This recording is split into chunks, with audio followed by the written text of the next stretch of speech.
All right, hallelujah. All right, we're here, gathered this 6th day.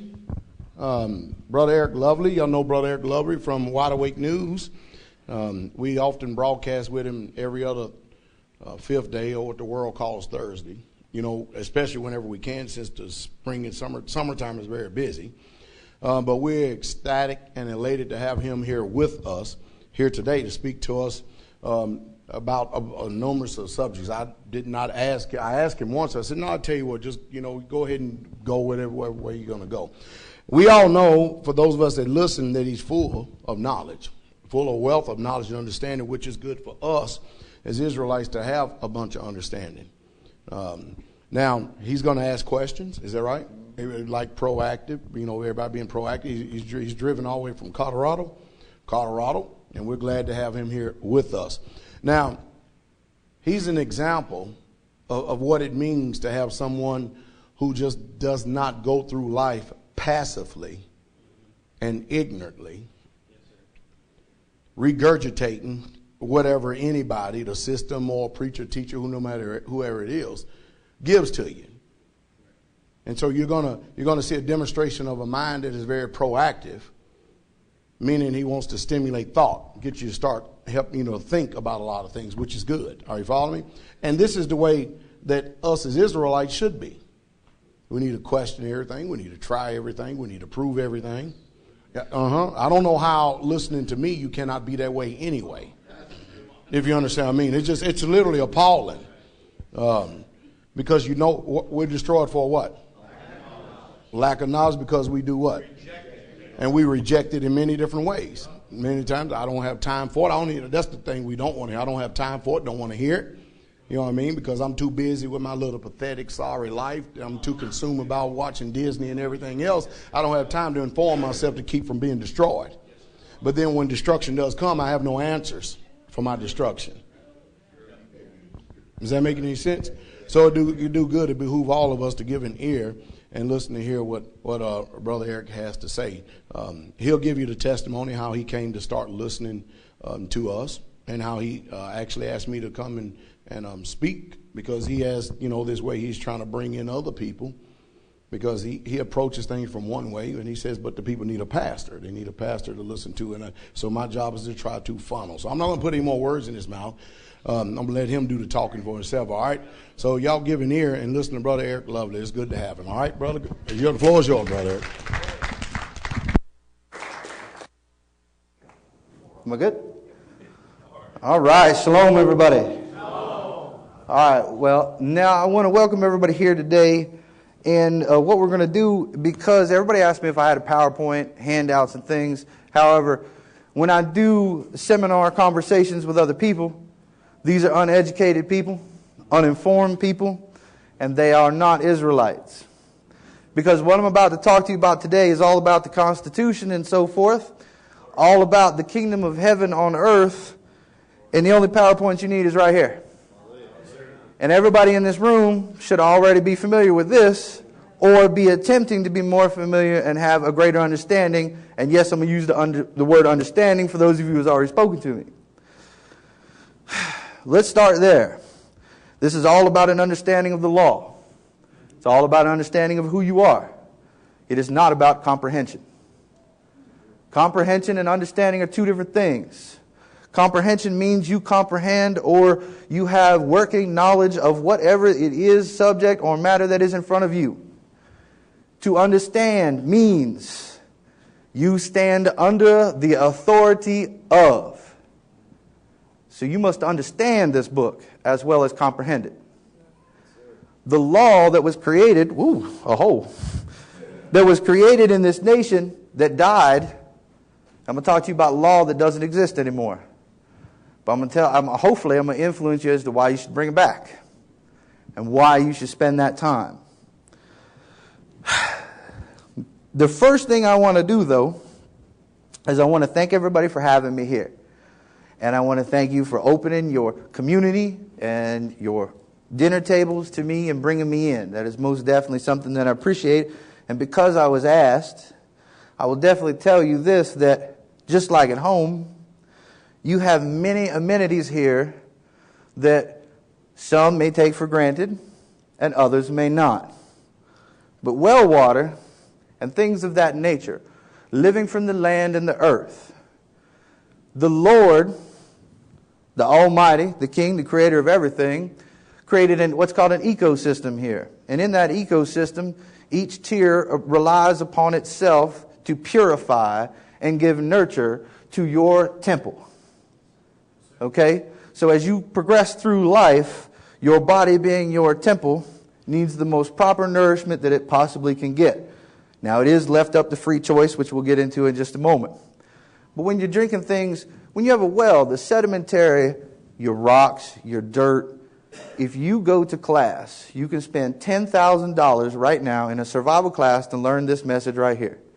You can take dirt, granite gravel, ground up charcoal in 3 layers, put a coffee filter on top, put a coffee filter on bottom or a cellulose filter, and you can filter nuclear waste out of your water. Pour yourself a cup and drink it. And it will not kill you. This is God's method of the purification of water. Now, sometimes your water might smell a little bit like eggs or something of that nature. But the purification process, nonetheless, is the same. And all it is allowed is to breathe. And the sulfur, which is necessary in the purification process, will dissipate. And the water is pure, or as pure, coming out of the ground beyond 50 feet. Okay, that anybody can get. Berkey filter, I don't care what you use. God's soil itself will purify the water. Now, the soil will take many years to become clean, but the water will come out precious and pure. And what do you need every single day? Water. The Lord has provided everything for you. So in this community, please, when I come to this community, I stand and these are for the people out there who wonder how I feel when I'm here. I feel envy. I will be honest. Envy of what you have. The hands, the work, the diligence, the mentality, what you have going on. It is hard to recreate. And my hat's off to those in the community and the pastor. It's been a long road. You guys have created something beautiful. Do not be afraid of what it is here. Even if it doesn't smell or isn't the most palatable thing at the moment. Now, I included that because I think someone very important asked me to include it, so I did. Now, what we're going to do is we're going to go through a timeline and we're going to start to talk about the Ashkenazi hatred for all things not Ashkenazi. Okay? In other words, we're going to talk about Satan's kingdom and all things in hatred for the Lord's kingdom on earth. Okay? That's kind of what we're here about, the law. Now, the Ashkenazis have owned the world for longer than anyone really can imagine. I mean, you can look at it on paper and say 6,000 years. But can you really imagine 6,000 years?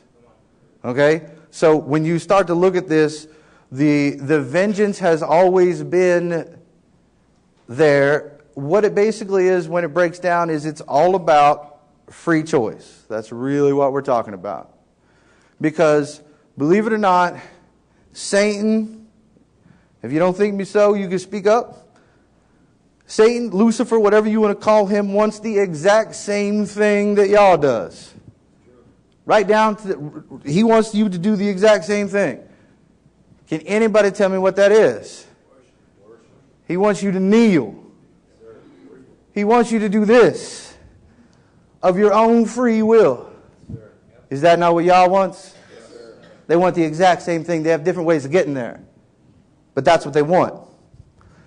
When you look at the comparisons between Lucifer and the mighty Yah, it is a competition. It really is. They both are seeking your soul. Because Lucifer once upon a time said, I am your equal. I am the morning star. I am beautiful. What was he experiencing? Was he not experiencing the Leviathan? Yes, sir.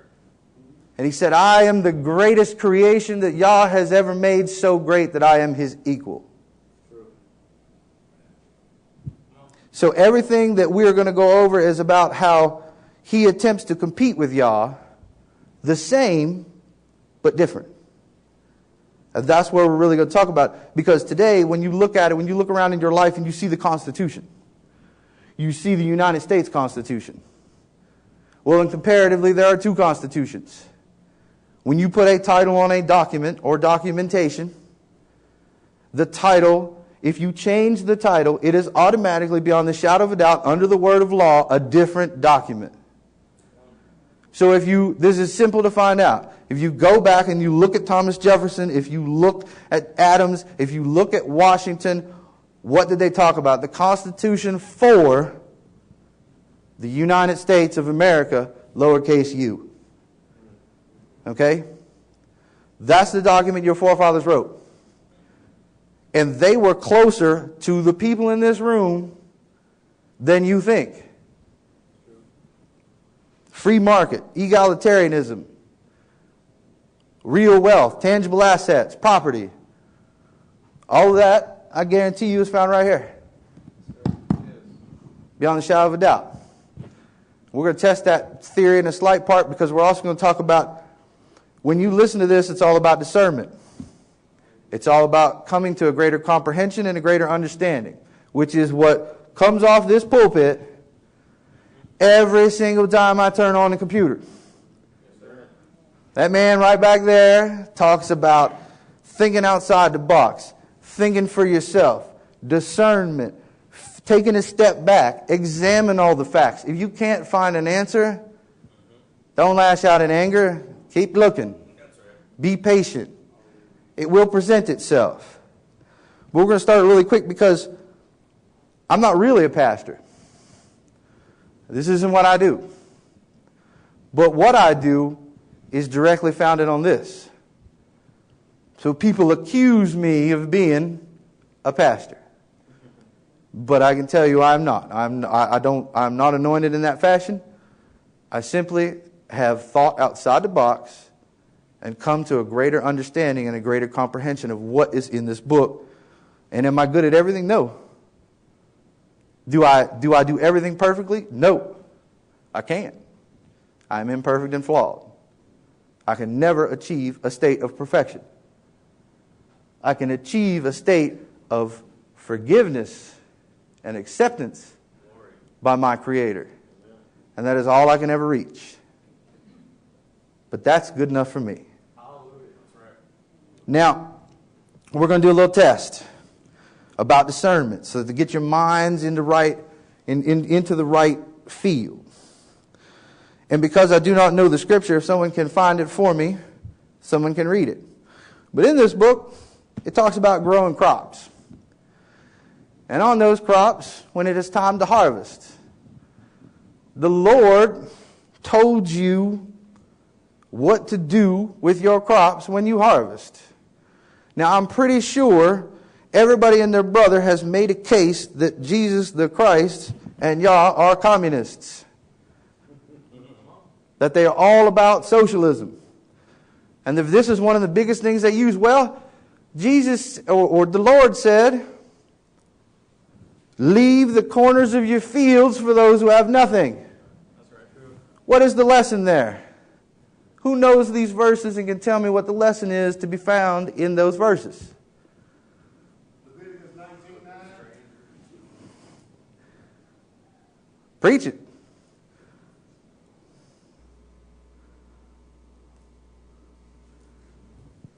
And when you reap the harvest of the land, thou shalt not wholly reap the corners of thy field, neither shalt thou gather the gleanings of thy harvest.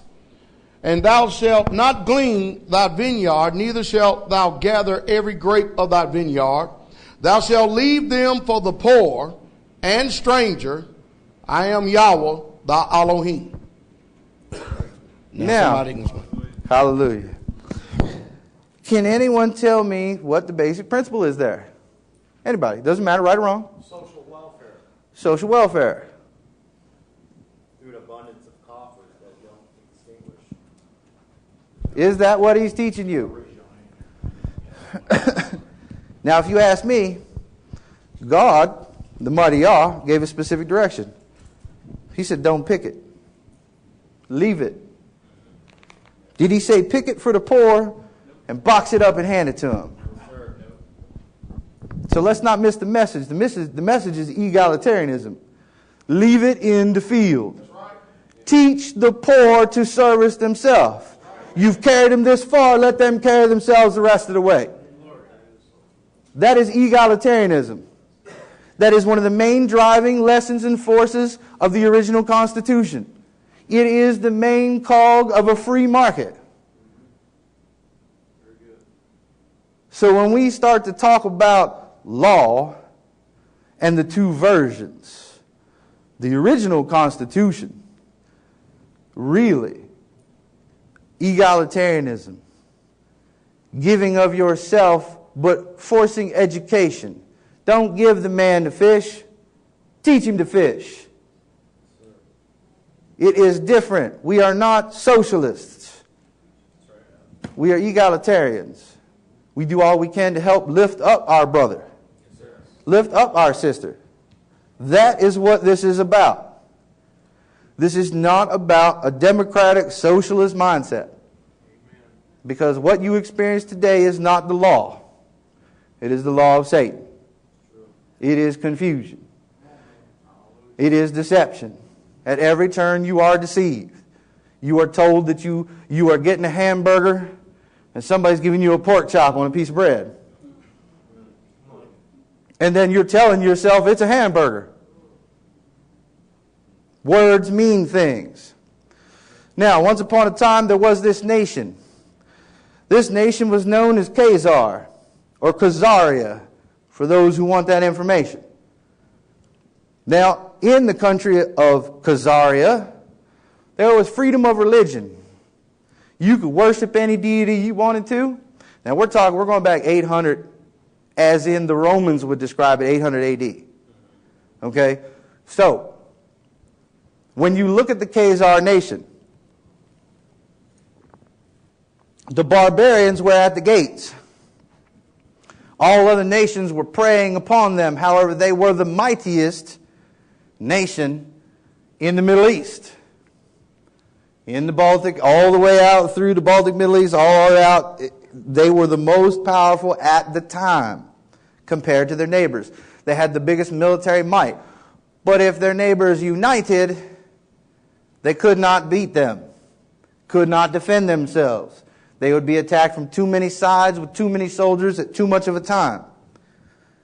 So there was a faith outside of their walls that had the second largest army. They were known as the Jews, believe it or not. At that time, the Synagogue of Satan descended on this kindly king and told him and poured honey into his ear, as Satan does, that if you convert and convert your nation. Now that's when the nation of Khazaria died, as they became a Jewish state known as Khazar. These were the Ashkenazi descendants, about 2.5% of what is presently known as the Jewish population. They own, they run everything. They have taken it all, and you have given it to them. Yes, sir, true. Willingly, just as Satan wants. He didn't hold a gun to your head. He didn't hold a gun to your parents' head. He didn't force anybody. He said, oh, things are bad over there, but look how beautiful it is over here. Just come right on over here and sign on the dotted line. And that's what we did. So, in this country known as Khazaria, or Khazar, they basically became the Jewish nation.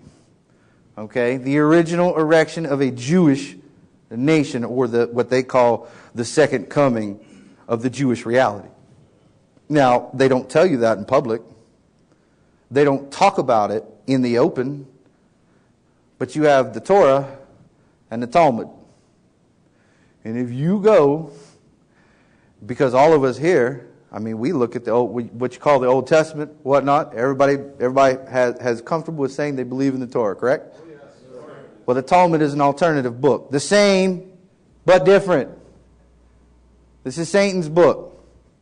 It comes from Babylon. Okay? It is a manual for the natural manifestation of the principality on earth.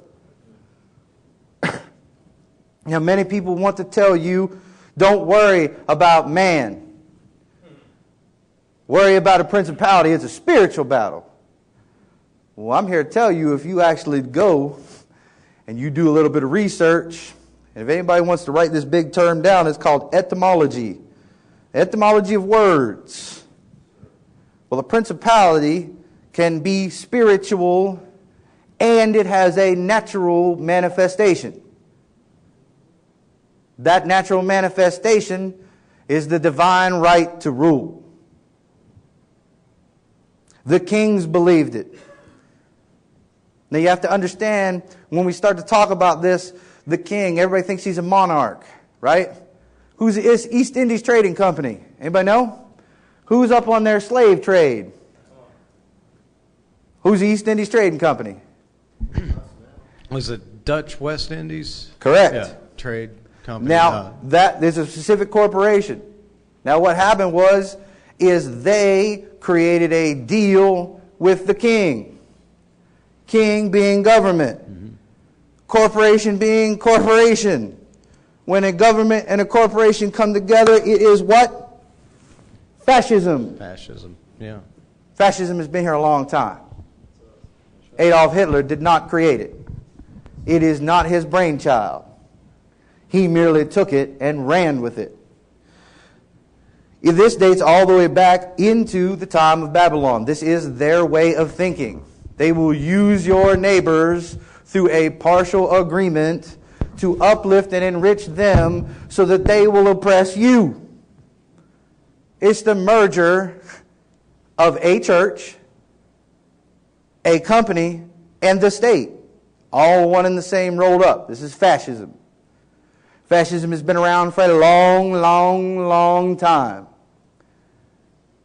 It really boils down to fascism as a type of Marxism. And there has been a struggle between what you call the iron fist Marxist, Joseph Stalin, Adolf Hitler. Oh, you don't want to believe? Bang. You don't want to believe? I'm going to put you in the oven. You don't want to believe? I'm going to cut your throat. But this isn't the game. The game is free will. The game is about you choosing. So to fear these men and these creatures like Adolf Hitler, you should not at all, because they can't win.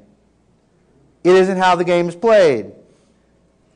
The one you want to fear is Slick Willie, the guy who comes up on stage. He looks pretty. She looks pretty.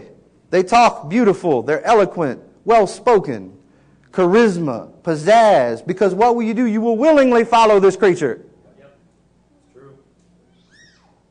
The only people that will willingly follow Adolf Hitler are people who are already lost. Okay? They're not. Is there redemption for them? I'm not the Father. I mean, if they've done the unforgivable sins, then no. But could they find their way back? Could you go to the pearly gates and see Adolf Hitler sitting at the table? Possible. It truly is. It just depends. It really, really depends. I cannot judge him. Okay, I cannot judge his spirit. I can judge his actions and activities on this planet. But it is not my job nor my authority to judge his spirit and tell him where he is going to end up. Because then that's where I'm going. See, so a long time ago, as these Ashkenazis, they attempted to form a very large and powerful nation.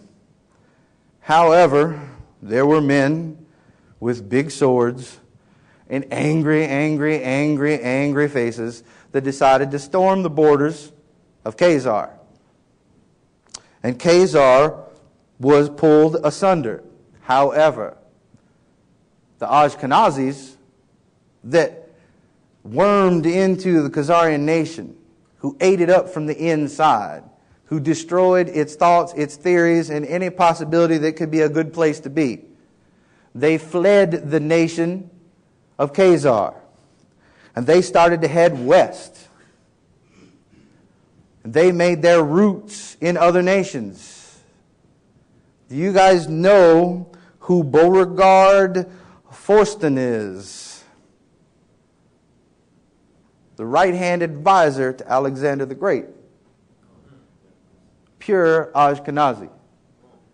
Came from Khazar. Was raised, bred, and educated in their temples. And he was at the right hand of Alexander the Great, one of the greatest conquerors that we've ever seen on the earth. Now we can go forward, and we can name names. But let's talk about all of the evolution as they moved from the Greek rule. Now everybody has an apothecary, right? Everybody knows what's in it and what it's about. Sure. It is the book of captivity during the time of the Greeks. Correct, Pastor? Yes, sir. So you can read all about what the Ashkenazis did there. Well, guess what? There are the Church of Satan, or the Nazi, the National Socialist, the Fascist. It is right in front of your face. You just have not taken the time to step back and look at the facts to have a greater comprehension of what is going on around you. Okay? The Nazi or the Ashkenazi, okay, as the Greek Empire fell and gave way to the Italians, what did they do? Well, they started to pour honey into the new rulers. And they found a man that was good for them. It's a little bit later on down the road. But his name, okay, was actually, he's the very first pope in creation. Now, some people believe that Paul is the first pope. But I am here to tell you the Catholic Church and the very first pope is Constantine. Yes, sir. True. Okay? And Constantine's idea was to make himself Jesus. And what we say Pharisees, but the Nazis. The Nazis stood in his ear. The Nazis spoke to him and said, yeah, this is possible. They gave him a title, the Vicar of Christ. That is not a self-appointed title. It is a Satan-appointed title. And they told him the title, and what did he do? Accepted it willingly. Which is exactly what Satan wants. And once he did that, the Roman nation was doomed. The Roman nation started as a republic. True. Freedom. True. Liberty. They had all the underpinnings. Everything that the nation of Yah would represent. But they failed. It was all about free choice. So when you look at this story, as we progress into the captivity of our people within Italy, within the Roman Empire, as it spread, it was the spread of the Ashkenazi faith. The Romans believed that they would prosper by marrying and merging their trade ships and their crop yields with government enforcement. So what is that? Private industry merging with government. We're right back to being Nazis. Now, it is National Socialism. So to get your benefit or to get your opportunity in the Roman nation, you must give. Now, we're going to start to talk about the same but different. We're going to use that terminology. Now, the same but different means this. Socialism and egalitarianism, they're pretty close. They're pretty darn close. They're the same, but different. So everything, to me, that Lucifer chooses to do on this planet is the same with a slight twist. Because he wants people to choose him just as we choose Yah, or just as we choose to follow the Christ. Okay? So what we're really talking about here is ideology. Forcing your hand will not work. He cannot prove his point. Lucifer is attempting to prove a point. And Yah is attempting to prove a point to Lucifer. Okay? That's what really brings the fire out when we start talking about this subject. So, socialism. Well, you take your money out of your pocket and you hand it to that person. It's socialism. This is what the Romans entered into. To give of yourself freely. But that form of helping your neighbor teaches them no lesson. It gives them no more value. It gives them no substance. It gives them no backbone. There is no nature there. The only thing they know how to do is this. God said, be egalitarian. You're going to help them. You're going to provide. But you will show them that it takes work. That nothing in life is free. It's the same, but different. It's a slight hook at the end. Sometimes in the middle. And these are the things that, especially us, we need to be aware of. We should never make a rash decision. No Israelite should ever make a quick, rash decision, because I'm telling you that the facts and the things that are around you in this world do not permit you to do so. Things are not black and white. You will find yourself on the wrong side of a decision quickly, thinking that you were doing the right thing. So, when we start to look at, as these Ashkenazis of the Nazi Empire has riddled and conquested every country through voluntary ideological change. Not through war. Not through bomb. Not through rape. Not through murder. But it is, but a little different. The rape and the murder and stuff is supposed to instill fear in the population. And the government says, well, we'll be there to protect you. That's what the Romans said. You guys don't need what? Swords.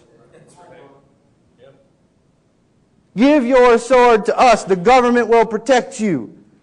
You're getting protection, which is the same as what Yah said. But Yah said, wait, don't leave your personal protection to anyone else. So it's the same, but different. It is a slight change in the choices, a slight change in the presentation. Now, as the Romans expanded their empire, and more they leaned on the idea of force. They left the idea, because this is the problem with those who follow Lucifer. They become arrogant. They become self-righteous. They hold power unto themselves. And then what do? They stop asking you to bend your knee and they chop your leg off so you can't stand. And they call that kneeling. But it ain't the same. That's why the Roman Empire came apart at the seams. Now, during the fall of the Roman Empire, let me tell you, you are about to experience such a thing in your lifetime. Only because of technology, it is going to be worse. Because of society's demand on technology, it is going to be worse.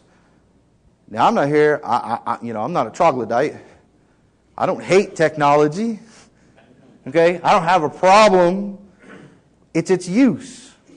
Nothing in this world that is created, to me, in my opinion, is evil. It can be either or. Because it takes what? The free will and choice of a man's hand to make it evil.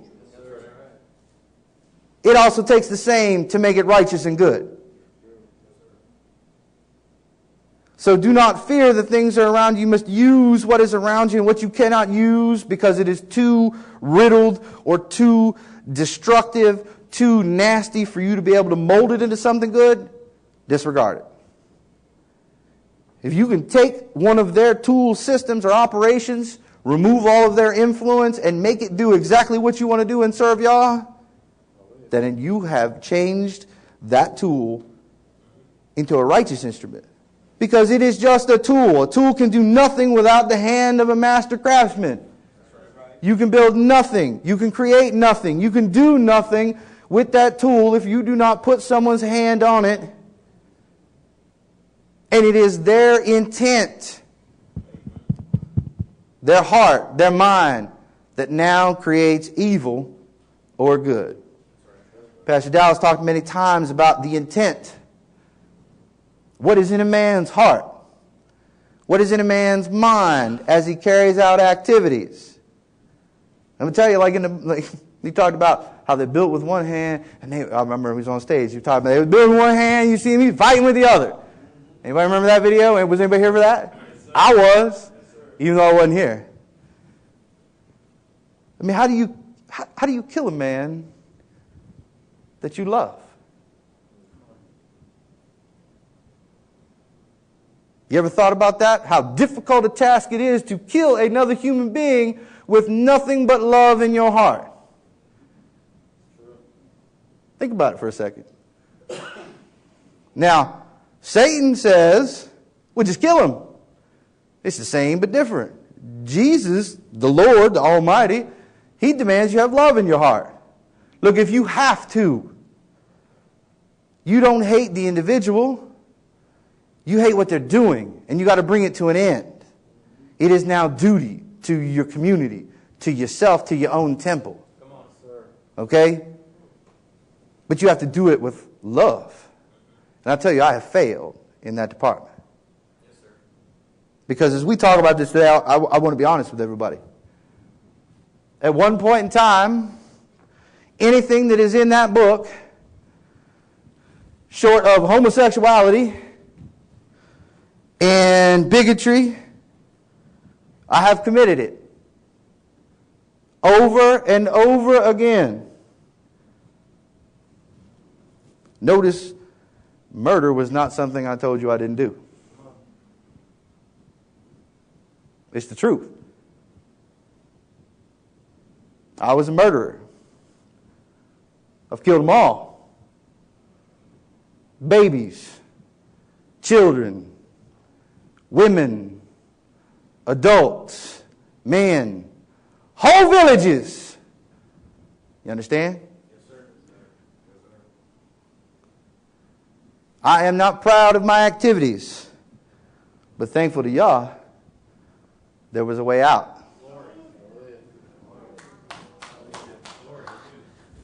But this is the mindset. As a military man, you will be told to love your nation.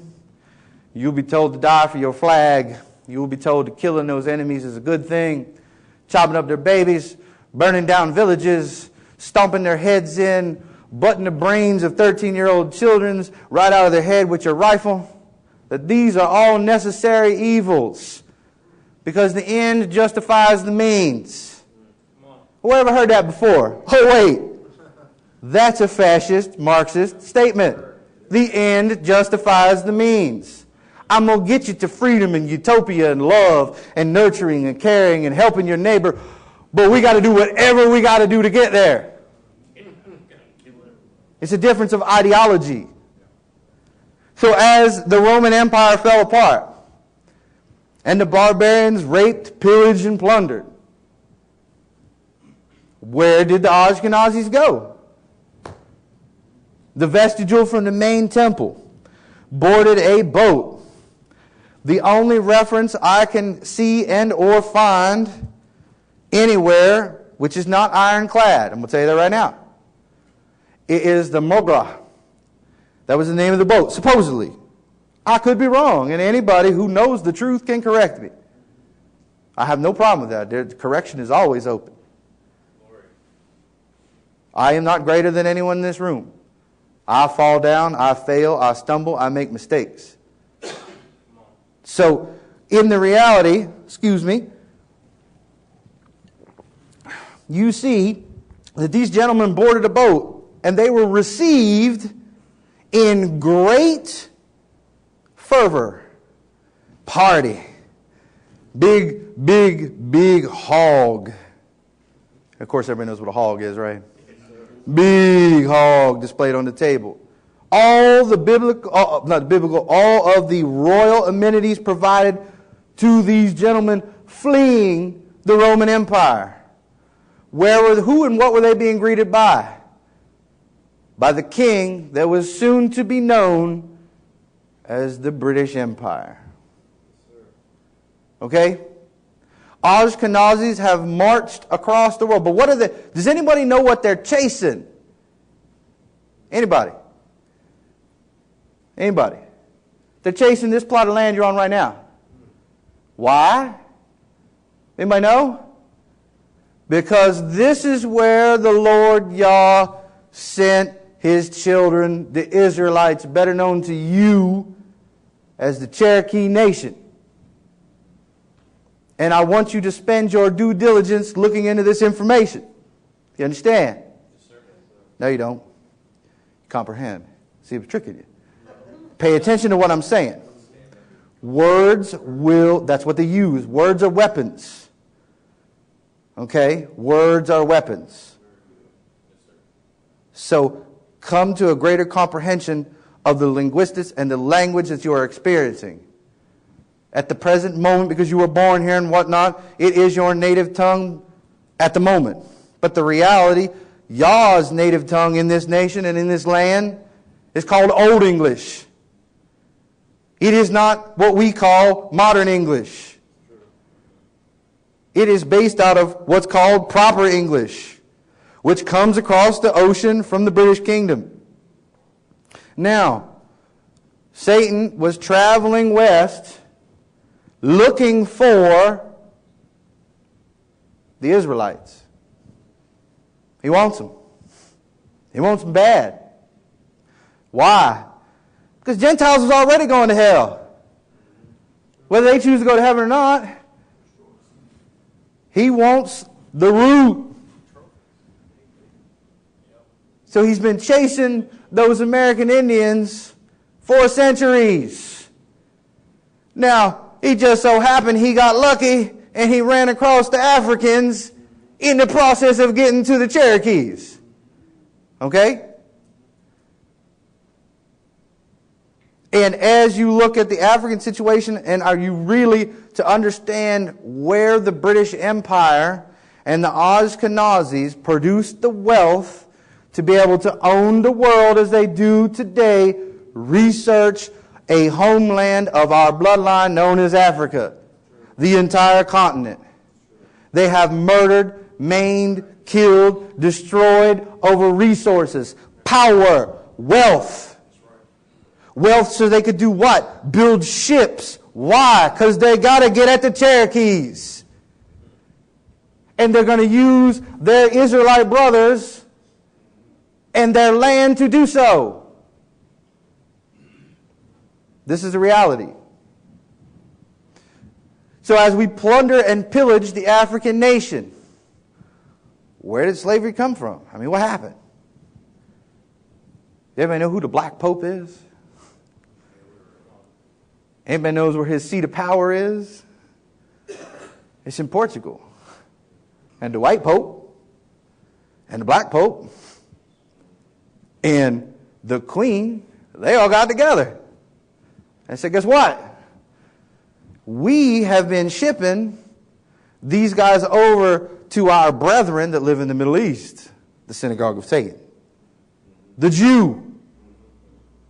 We have been shipping the African man over there and the women to create slaves to work in the fields for the Arabs and, well, what you would really call Semites.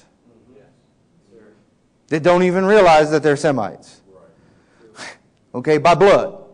Not by the walk, not by faith, not by the law, by blood. Okay? So with this being said, the queen said, well, send me a report. I'm going to get a ship. Okay? This ship was known as, does anybody know? I'm going to take that as a no. It was known as the Tepatu. The Tapetu housed 15 gentlemen who sailed into the Middle East to meet with the Jews. And the Jews said, look at them work. They work all day. They work in the hot sun. Look how strong they are. Look how broad their shoulders are. They're dumb as a box of rocks. They believe anything you tell them, but look at them work. We can sell you some of these. But they spoke the language. They had been slaves long enough. And they had commingled with another group of slaves. Where slave came from. The word slave, etymology of words, it means things. It means Slovakian, which is what? What you perceive or have been told is white. Every single Slovakian at the time, there were no black individuals in the nation of Slovakia. They were enslaved, they were beat, they were raped. Everything that anyone has ever told you a slave experienced, the reason why they call them slaves is because they compare the activity that happened to that group of people to what the original slaves experienced. That's why they called them slaves in America. Oh, well, they just like the white people over there. We rape them, we beat them, we kill them, we work them to death. Oh, they're the same, so they're slaves. Ergo, how the title of slave was used. So understand or comprehend, when you start to look at this information, that realize that the evilness of the world comes from one location. I don't care what name you give it. I don't care what face you put on it. I don't care if it's purple, polka dotted, black, white, green. I don't care if it doesn't have a face at all. You have two ideologies competing, and only two.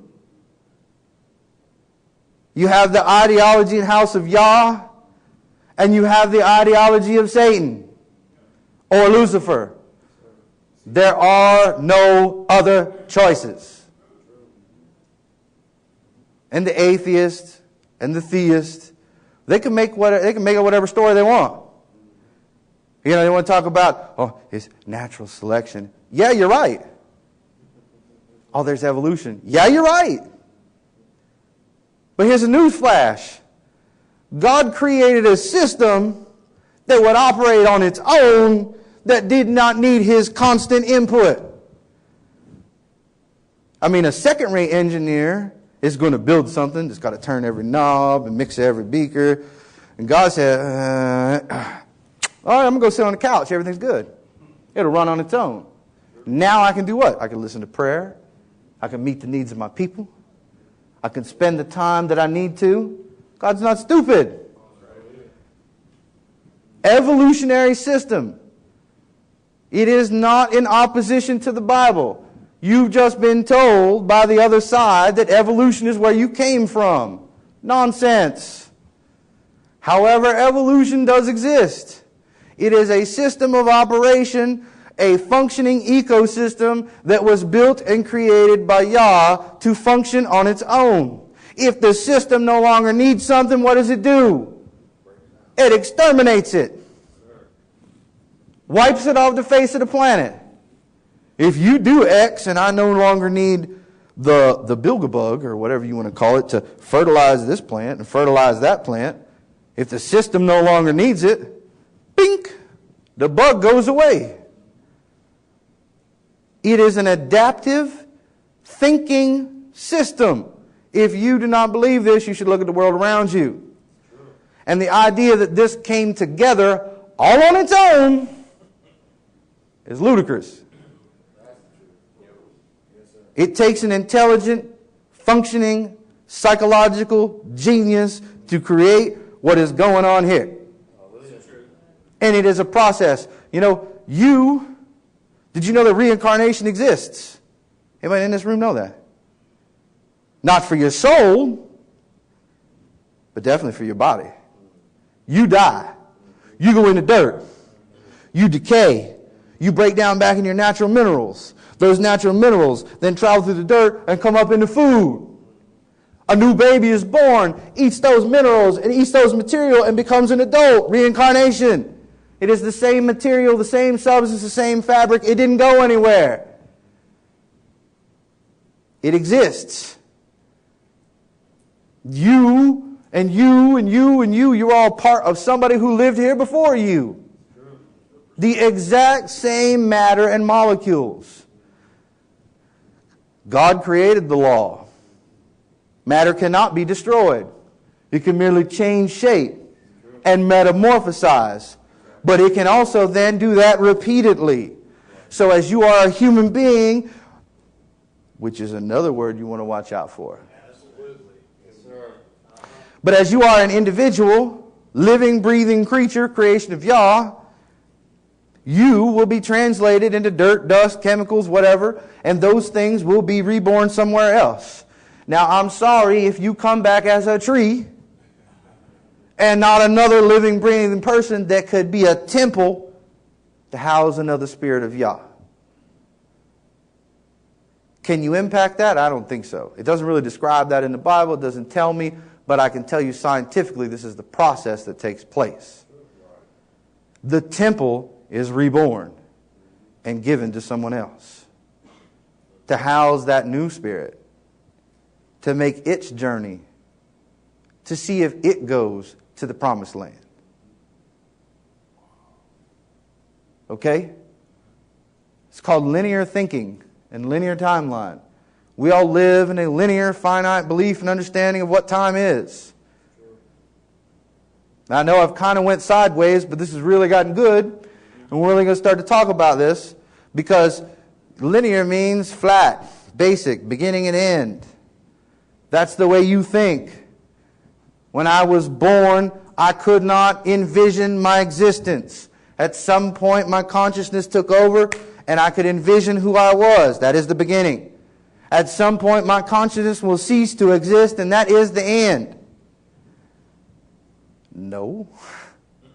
It's the end of your ride and your chance to use your temple. That's all it is. And then somebody's going to take that temple, the natural ecosystem, break it down, and give that temple to someone else. You've had your shot. That's what it's about. Understand, the ideas that are in the world, they're nothing new. God told you that reincarnation and all these things did exist. But He told you what a soul was and how it differed from the flesh. There is reincarnation for the flesh. Okay? The flesh has the ability to mold and change itself, evolution over centuries. That has nothing to do with your soul. It's like changing the drapes in your house. It's like, okay, for these next 6 years, I no longer like blue. I'm going to hang red ones. Well, you have evolved a new taste. That's all it is. It's the same thing. But the spirit that dwells within the home will not be there forever. The individual. Eventually they will die. It's the same way. House, temple. House, you, spirit. Eventually you're either going to move out or you're going to die. And then the house will be what? Vacant. And what happens? Somebody else moves in. It is the exact same thing. And this, you really have to take a step back and really do due diligence and have come to a greater comprehension of the world that you exist in. These are the reason why certain priests back in the day prayed, contemplated for days. Didn't do anything else. Because that's what they were seeking, understanding, enlightenment. I do not think, in the Bible it does say that He will confound the wise. I'm not exactly sure to say the right quote. But I don't think you can find in the Bible where God says that your intellectual ability and your gift given to you is a bad thing.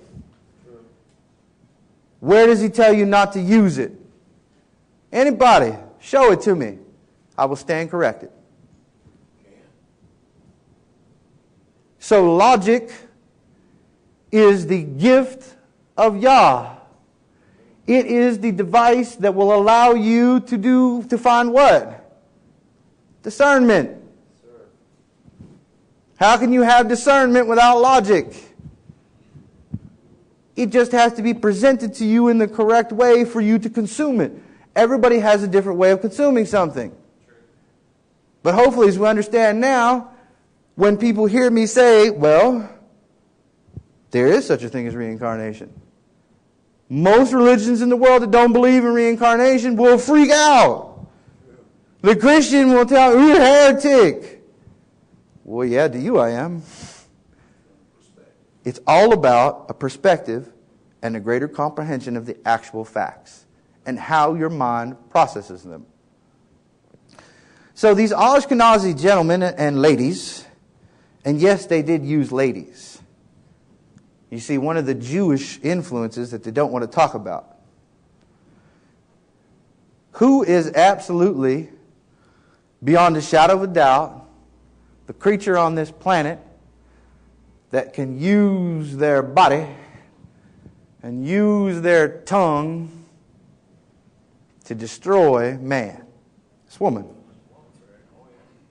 And the Jews would put up specialized homes to teach the Jewish acolyte females in the ways of pleasure and fornication and love, as they called it.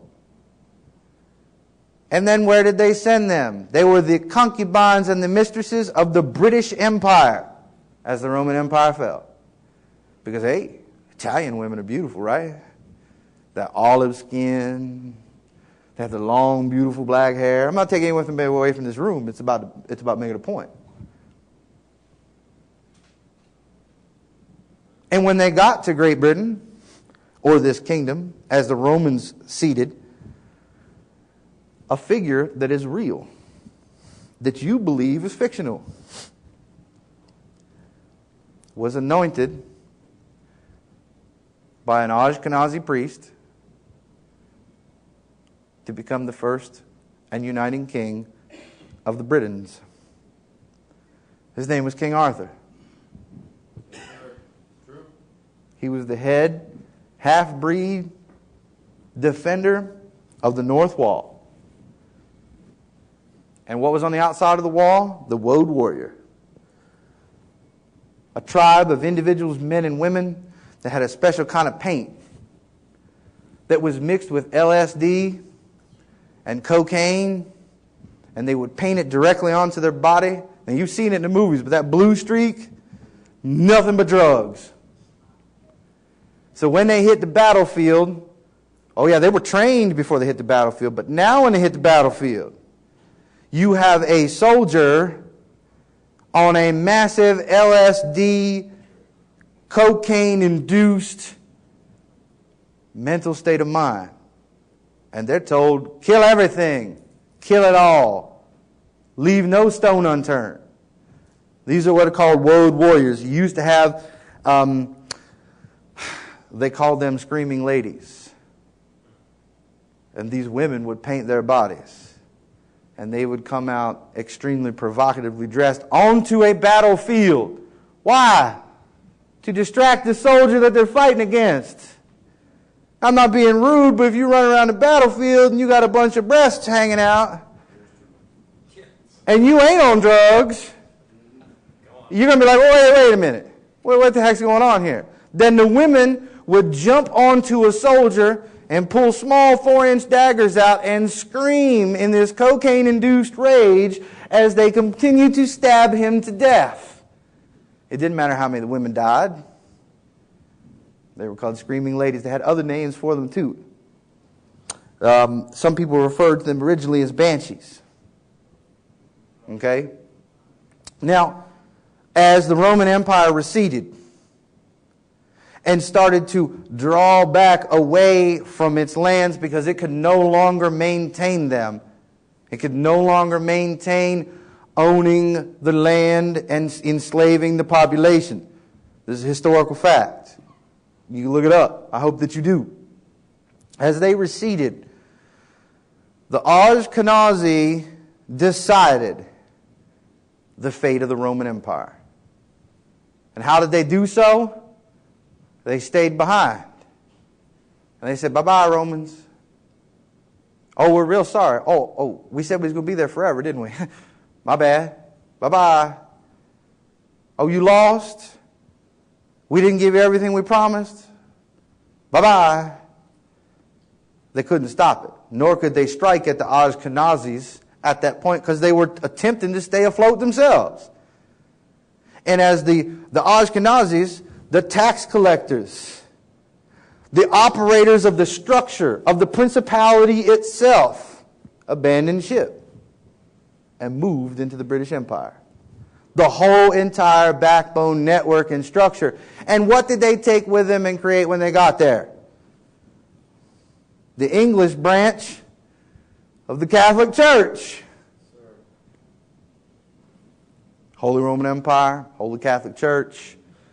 Why do you think that, everybody says, well, the king, it was about divorcing his wives. He didn't want that woman no more. And he was trying to figure out a way to get rid of her in the faith of the Catholic faith and get another one. It was about his loins, his gratification of sexuality. Well, the Ashkenazi, they're the manipulators. Oh, yeah, we can help you out with that. We can help you out with that. And then eventually, the Black Pope, who you watch the movies, you watch all these movies about the British Empire and this particular, we're talking about the original King George and King Henry, of these gentlemen here where they were chopping off ladies' heads and so forth. Go back and look at them. But don't look at him. Research who the Black Pope is. Now see, the White Pope, who was garbed in white, the Black Pope looked identical, only his uniform was black. He was appointed to do unscrupulous, horrible, disgusting, degenerative things for the Catholic Church, like the homosexual recruiting of young boys. Okay? Because the Nazi has always believed in male testosterone faggotry. That's true. Not female faggotry. And I do not mean women. I'm not talking about women. Look at the Nazi Empire. They like gay people, right? But which homosexual did they not like? Every homosexual they lifted up were broad-shouldered, tall, big men, strong, fought like men, talked like men, killed like men, but made love to boys. That's what they want. The same, but different. Satan doesn't want the flaming faggot. Now, people can bombard my webpage or whatever, you call it whatever you want. I don't really care. But that's what it really is. Now, I can't speak to female homosexuality. Because in my research, it has been focused on the same but different. What does y'all want? He wants a strong, stand up, brother. He wants a strong, strapping young man who's going to stand on his feet. He's going to have morals. He's going to have character. Yes, sir. He's going to fight like a man. He's going to be a soldier. He's going to be a warrior. He can kill. He can grow crops. He can build a building. Look at them hands. Well, Satan wants the same thing, but he wants it a little bit different. He doesn't want no mealy-mouthed faggoty. He wants the same thing God does. But the idea, the unified force that creates the power of a righteous man, believe it or not, is family. So to twist different is let's destroy the family. So I want the same exact thing as him, except I want him to like boys. I don't want the little limp-wristed, put on a dress, stand in the corner. Ah. They don't want none of that. The Nazis didn't want it. Hated them as much as everybody else. Because Satan doesn't need that. Satan needs soldiers. And he needs them as close as he can get to the vision of a righteous man. As close as he can get. Why? Because it's about the deception. You believe that he's a good man. Because he can work all day, he can do everything he needs to do, just like every other man next to him, except at the end of the day, well, I'm going home to see my wife Sally, I'm going home to see Jimmy. And that's really what it's all about. He wants the same thing. He wants hard-working, devoted men. But he wants to get rid of you. Because even though you are a weakness, you are also strength. That's the truth. You are also power. You bring love and comfort and backbone to your man. Glory. So Satan has to have that, but it's got to be different. So it's the changing of the sex. Well, why? Because God said to go forth, be fruitful, and so it's the same without the multiplication. Go out, be fruitful, do your thing, but don't have any babies. It's that slight twist at the end. Nazi mentality, birth control. Nazi mentality, overpopulation. Okay? There is nothing in this world that does not fall into one of these two categories. Nothing. People want to claim all kinds of things. People want to say, I'm anarcho this. I'm a neo that. I got this going on. I'm not that. I'm a direct socialist. No, I'm a direct democracy. No, you're one of two things. You're free or you're not. That's it. Now, there's different flavors of severity from one point to the other. It's like going down the road every time you see a mile marker. That's all it is. You're just getting a little closer to the other end. It's the same. And if I can say, okay, you don't want this, well, how about this? Oh, yeah, okay, that ain't so bad. That ain't so bad. Yeah, we can deal with that. I can pay some taxes, right? So now, this is already off the table because you're over here. The goal is still ahead. And another compromise. We're going to give you this, we're going to give you this. Oh, no, that's too much. Okay, we'll give you this. And again, and again, and again. That's why there is no compromise. It's fictional. It does not exist. A compromise is a benefit to both people. You both give up something, and you both gain something. Well, in all your compromises in government, all your compromises in relationships and so forth, you have gained zero, and you have always lost. So is that a compromise? Is that two peoples coming together to achieve a goal? It's one person giving ground and the other person saying, I'll wait you out for the rest of the damn inches. That's right. I'll wait till your blockhead is out of the way and I'll get your kid to give me a few more inches. That's right. And then I'll get their kid to give me a few more inches. It's pushing the chains. Forever pushing the chains. This is the reason why when our forefathers wrote down the document and created the Constitution, the right for the people to take a public official or so forth and string him up from the neck until dead in public at noon in the middle of the downtown where everybody could see him. It's part of the law. These things you will find within the forefathers. Washington, Jefferson, not Hamilton. There are some of the forefathers that you will even find the first president of this union under the Articles of Confederation was a Moor. Anybody tell me what a Moor is? Pastor, do you know?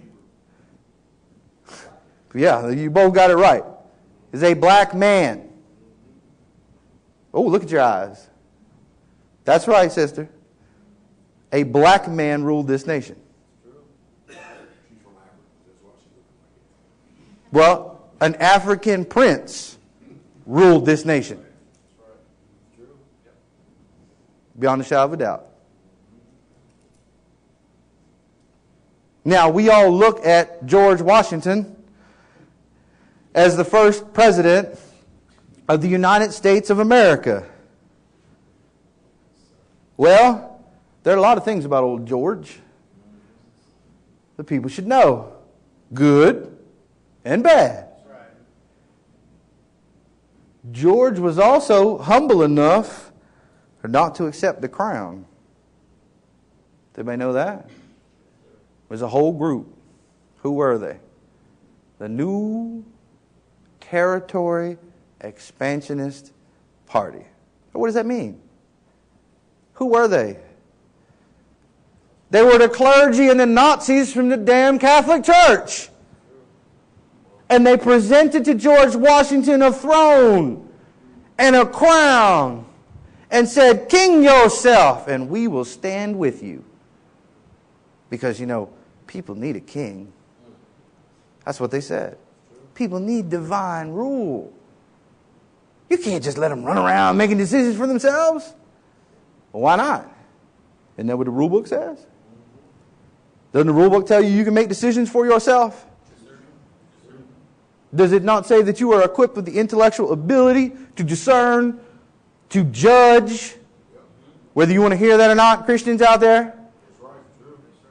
To judge what is going on around you and make the proper decisions on your own.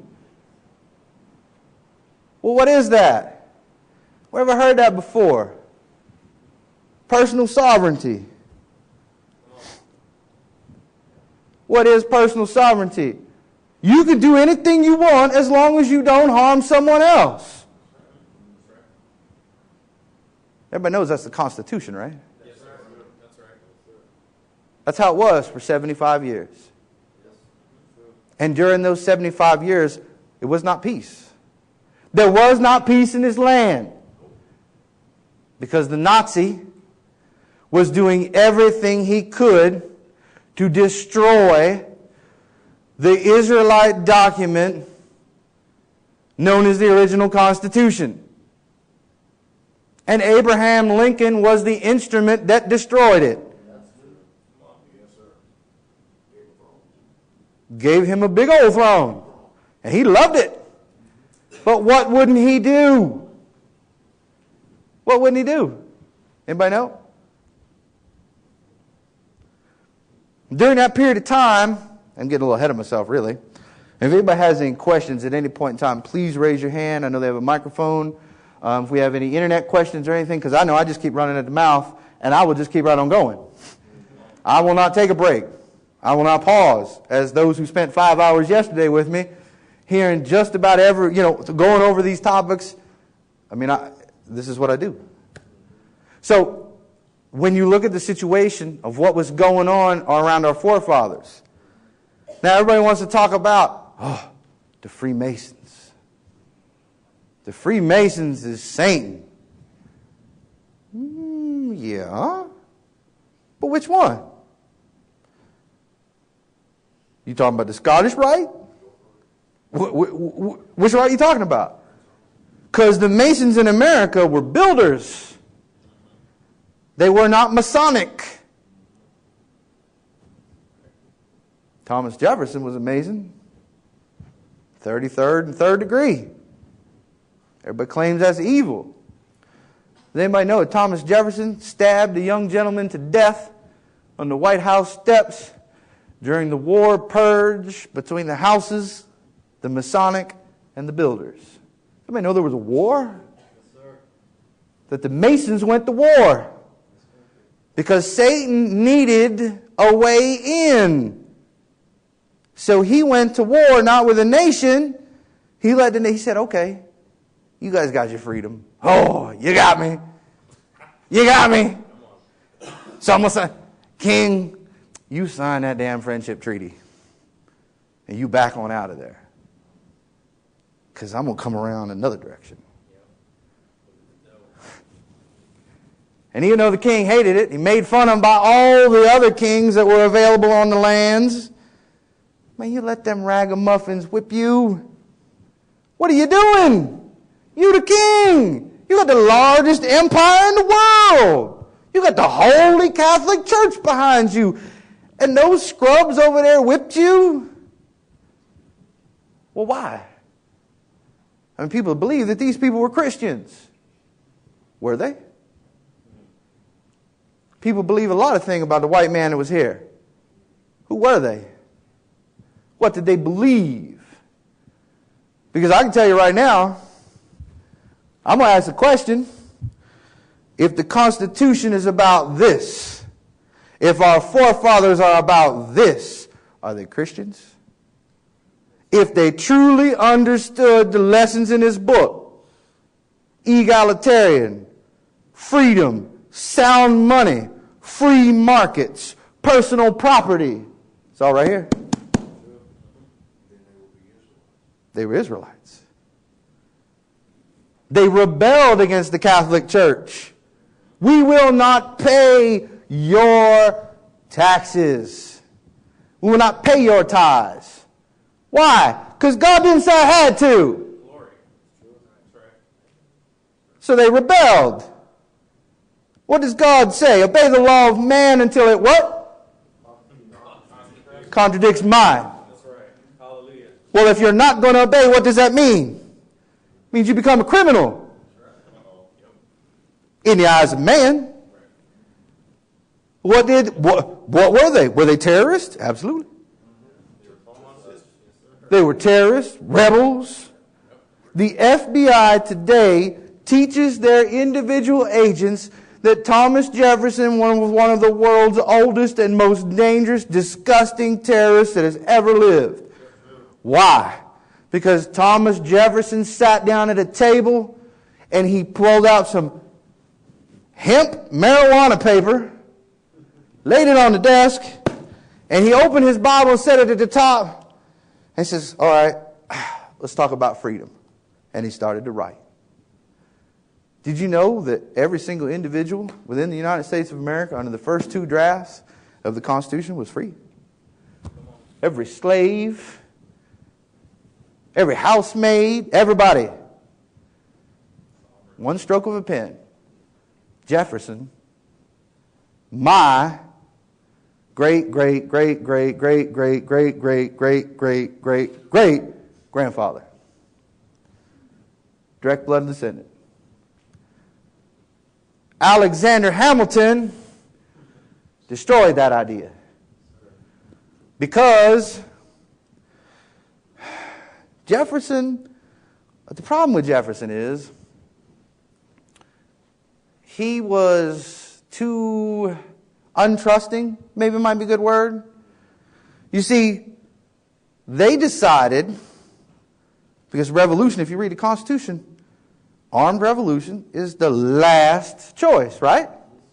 What are you supposed to do before then, the Constitution says? You're supposed to talk it out. Try to come to remedy. Try to come to an understanding. Try to come to comprehension. Make peace. And at the time, what ruled this land? British common law. Which came from where? Which the state. Which beget from what? The merger of the Catholic Church, the corporations, and the king. Which is fascism. British common law, if you look at it, the state, when in doubt, always wins. No matter what your case is. Now, we're going to start to delve into some real quandaries. So, we came into America. They revolted at the end. But first, my grandfather, he said, you know what? I'm going to roll the dice. I'm going to get on this here boat. I'm going to go stand in front of the king in the king's court and demand our freedom. I'm going to tell him he's wrong to his face. I'm going to stand on my own feet. I'm going to go into his courtroom and I'm going to tell him about the law. Well, he lost. He's lucky he escaped England with his head attached to his body. Really. If he wouldn't have, I wouldn't be here. That's how close I came to not existing today. About 14 minutes when the king attempted to seize him at the pier. But realize, if you don't know, black men,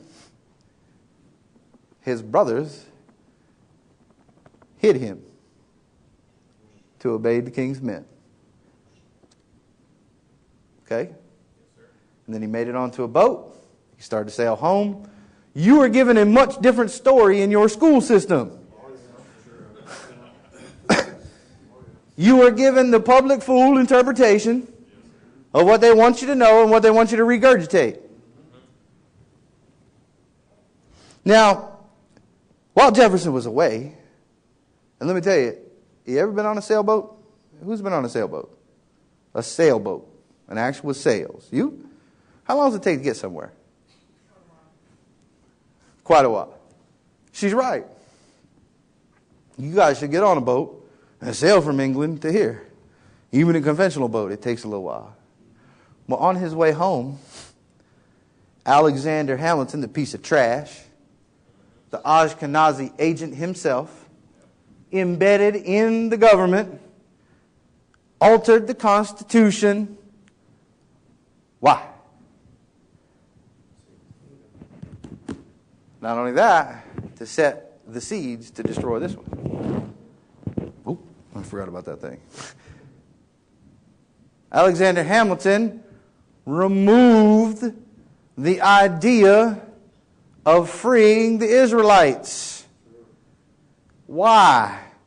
Because the more the kings in Africa said, we will not supply you with gold. We will withdraw our money if you free those disgusting creatures that turned on us and unseated us from our African power structure. Moors right here. 3 of them signed the Constitution. Did you know?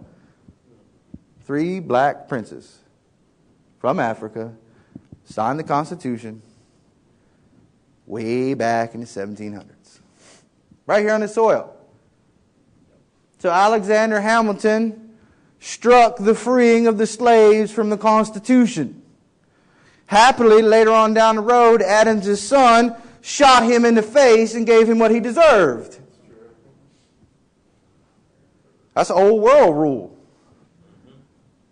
We're going to meet outside. We have an impasse. You are not righteous. You are evil, and I must root you out. It is you or me. Hamilton lost. And so did Satan on that day. He lost that engagement. Now we need to return to a world that looks a little more like that. That's right. And people say, well, that's barbaric. Really? An armed society is a polite society. That's right. That's true. That's right. You walk in somewhere and everybody's got a gun, how much filth, flarn, and filth are you going to start flinging? Drug dealers, gang bangers, street thugs, hoodlums. How many of them are there going to be?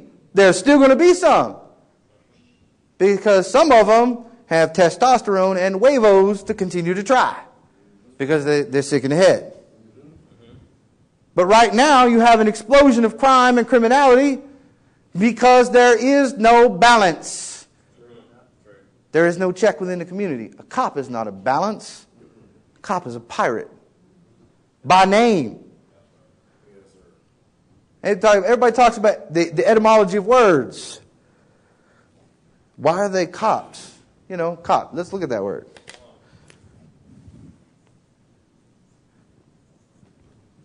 What does it mean? Nope. It's an Israelite word.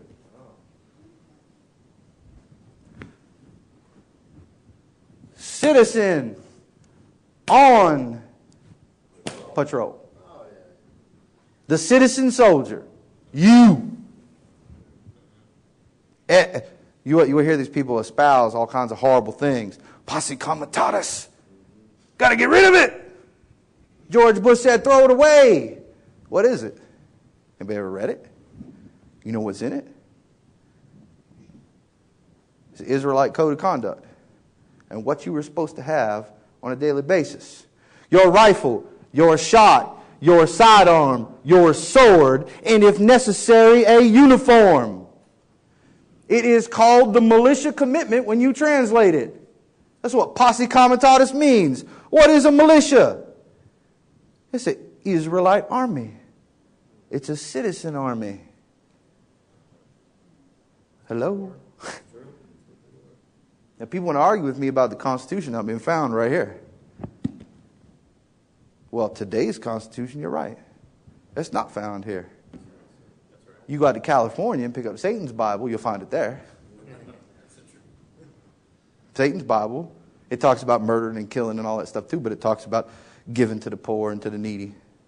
Socialistically, not egalitarianly.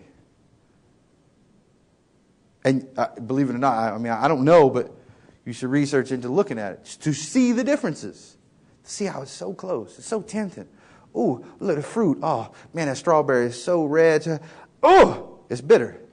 It looks just like the other strawberry.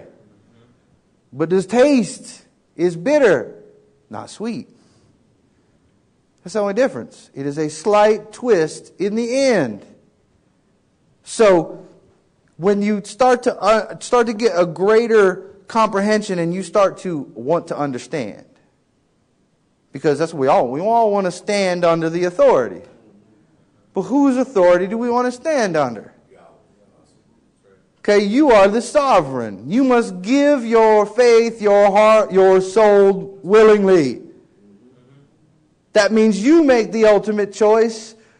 Now, just because they say, the book says God is the ultimate authority. But guess what? He abdicated that to you. Can he make you go to heaven? Sure he can, but will he? No. Can he make you go to hell? Sure he can, but will he? No. He said, I have this power, and by the word in this book, I'm going to grant it to you. It's all yours. Make the choice. You now sit at the head of the table. I'm over here. Lucifer's over there. Pick which direction you're going. Live your life as you see fit. So they present a decision, which both look oh so close. Oh so close. With that hook at the end. It's like Satan and Jesus are running neck and neck, and then whew, Satan shoots off this way. Okay? So they change things. And they have rooted out everything. Person. Well, let's continue with the cop. Citizen on patrol. Okay? Does anybody know what the etymology of policeman is? Proctorian. What is a proctorian, Pastor? He is the personal guard of the Roman Empire and report directly. Well, they were originally called proctorians. That is the original explanation. But yeah, pectorian, proctorian, same creature. They were the guys who wore all red, had the white capes, and the big hat, and they didn't report to Caesar. They reported to the church. Their headquarters was in the Catholic Church. So you got a bunch of what? Policemen running around in your nation. You ever looked at some of you really ought to get on the internet or look at TV for just long enough to look around the world. There are police everywhere. They call them police. Policia, Polazia, whatever version of the same word. The same uniforms, the same lights, the same sirens, the same everything. They are the proctorians of the Catholic Church. There to police the lands. But you have to remember, the idea of Satan is fascism. Okay? So what is a policeman? You should research the letter of Mark. Please write that down. Or the letter of Marquis. The letter of Marquis is where the world's rulers came together in a very brutal period. And the pirates used to sail the oceans. And whether you believe it or not, pirates are not what you think they are. Pirates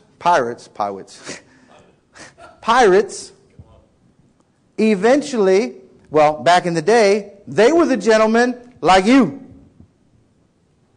They said, okay, the king's giving me some grief. I'm going to round up some men. We're going to get our own boat, and we're going to cut our own way in this world.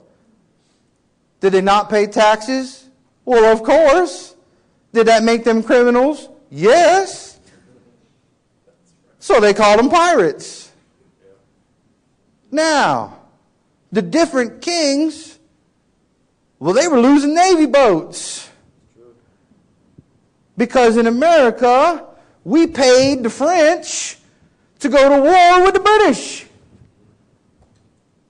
Everybody seems to want to tell me in England and in France that Napoleon Bonaparte was a bad man. Was he? He came to a financial agreement. You should read his letters.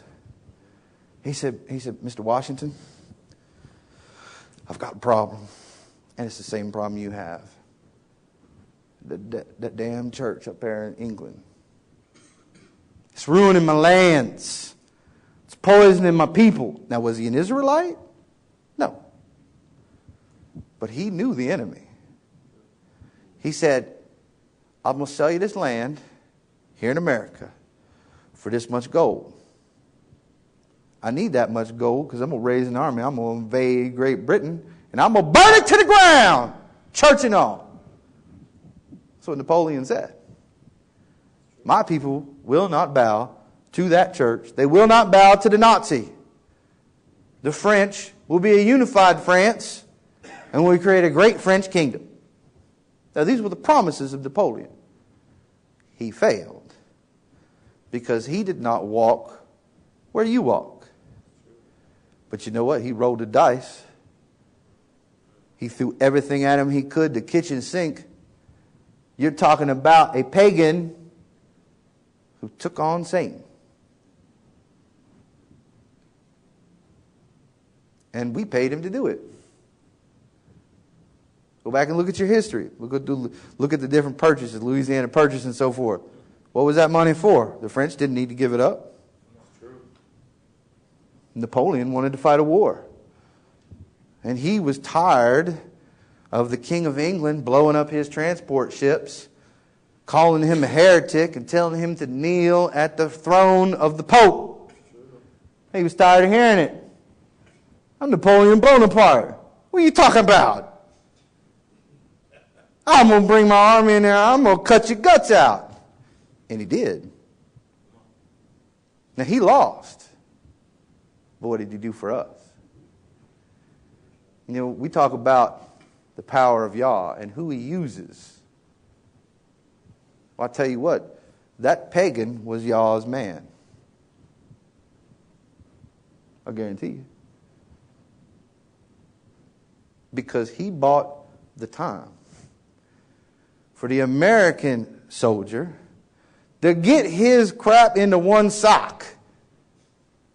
Look back at the first few engagements. Oh my Lord, we were getting killed, clobbered. We go out there like idiots. We stand in the field. Oh, we're outnumbered 6-1. Well, let's stand here in a straight line and shoot at them. And they'll stand there in a straight line and shoot at us. And we'll see who comes out on top. It's simple arithmetic at that point.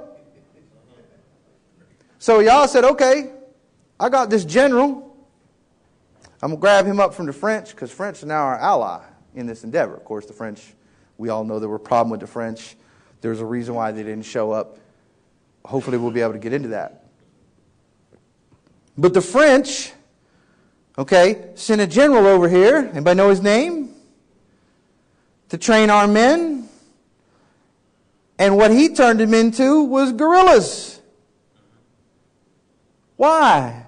Because he met with the Cherokee and the Apache Indian, and they started to create a battle plan using the environment around them to fight the war. And when he took the Cherokee Israelite brave, and he said, look here, teach me about America. I don't understand the territory. I've never been here. I'm a Frenchman. Bonsoir, and all that other stuff. Not to upset any French people out there. But he was a Frenchman. So he says, I need to know the land, the territory, and you guys have been here the longest. You guys know the terrain. Hundreds of generations have grown up here. Help me out. Well, the American Indian, the Cherokee, showed them the terrain and the property and so forth. And he started a regimentation of training men. He created Minutemen, or your very first cops. And what these Minutemen would do is they would patrol, and if they saw British soldiers, they would scatter from the road and disappear into their surroundings. And the British, because Satan, when he thinks he's winning, he's arrogant. They come marching down the road. That's right. 5 guys pop out from bushes and blow away 50 men. Therefore, by creating guerrilla warfare. Guerrilla warfare is an Israelite tactic. It is. It was born and bred here in the States by Israelites and utilized by Israelites to destroy the forces of Britain. That's the reality. That's what created this nation. However, in Great Britain and over there, you actually had 2 competing ideologies. Same ideology, but actually competing. You had the Fabians that we talked about. They're the Satanists, the Nazi. Fascism, they use underhand, distraction, influence, money, whores, whatever they got to use to get you to willingly submit. And then you had the other side, the king's men. Kill them all, just keep sending men over, eventually we'll overrun them. And the Fabians said, that could be a problem. If we're weakened enough, the French will invade again. If we're weakened enough, the Irish and the Scottish, who were their slaves, will rebel and we won't be able to put them down. We will lose Africa. If we risk continuing to invade this small section of Israelite, we will lose the large section we already got. We can't do that. So the Fabians said, pull the troops back. Stop the fighting. Sign the friendship treaty. Give them what they want. Back up a second. Take a breather. Deceive them into believing that it's over. So then, what happened? The Fabians said, well, we're going to get a bunch of nice-looking young men. We're going to put some suits on them, some ties, a little briefcase, and some money. And they're going to sail across, and what are we going to call them? Lawyers! And so created the push of law. Now, when I brought out British common law, you must understand that they gave a name to the law in that book. Our forefathers here on this soil gave a name to the law. It is the natural common law, not British common law. Any moron, and I'm going to call him that, who wants to stand up and tell me that we fought a war and lost thousands of people and shed all that blood because of the oppression of British common law, turned around and spoon accepted British common law right after, has got to be stupid. Abraham Lincoln brought back British common law by the force of the sword. Yeah. The tyrant king. Why do you think he sits on a big giant throne? Why don't any of our other forefathers have a throne to sit on? I mean, come on. Thomas Jefferson? Come on, at least a stool. Adams, who was the one who was actually better than the rest, by no matter the financial hardship, still refused to own slaves. Even though the others opened up the Bible and said, look, that's right here. He said no. Don't he get a stool? He got a little bust. He don't get a throne. Why does Abraham Lincoln get a throne? Abraham Lincoln used lawyers, and here's the interesting part. During the separation period, as Abraham Lincoln was talking to South Carolina. Now, South Carolina was not a member of the Confederation. Not at all. And the particular military base on the island outside of the port, Abraham Lincoln said, you will service my men, you will pay the tax. They said, well, wait. There's no standing army here, buddy. You out of here. We're going to leave the Union. We don't want no more of this mess. So he took unarmed boats, Abraham Lincoln, completely unarmed boats, sailed them. They stacked them full of people, women and children of the soldiers in the fort. You following me? Ammunition and food too, but the women and the children on the fort. And then they told everybody the ammunition was in the belly. And Abraham Lincoln said, I'm going to the fort. I'm going to service that fort, and you will pay the tax. And South Carolina said, that's our fort. You will remove your troops, and you will leave our land, because you no longer have authority here. If you send your boats, we will sink them. And Abraham Lincoln sailed them into the harbor on purpose, under his own volition, killing every woman and child on those boats to instill hatred of the South. Under the second Articles of Confederation, hopefully you realize when the first 9 presidents of America each served approximately a year's term under the Articles of Confederation, and the first president was a black man. Then along came George Washington into the concept that we have now, where they reformed. Well, Abraham Lincoln, after they basically sunk the boats, every single newspaper said, oh my God, what have you done? And they started writing. Right? Started writing. You know what Abraham Lincoln did? He called up U.S. military and he said, go round them up. 40,000 journalists shot, hung, or drugged by horseback to their death because they spoke the truth. Their families, you know where their families went? Internment camps, right here.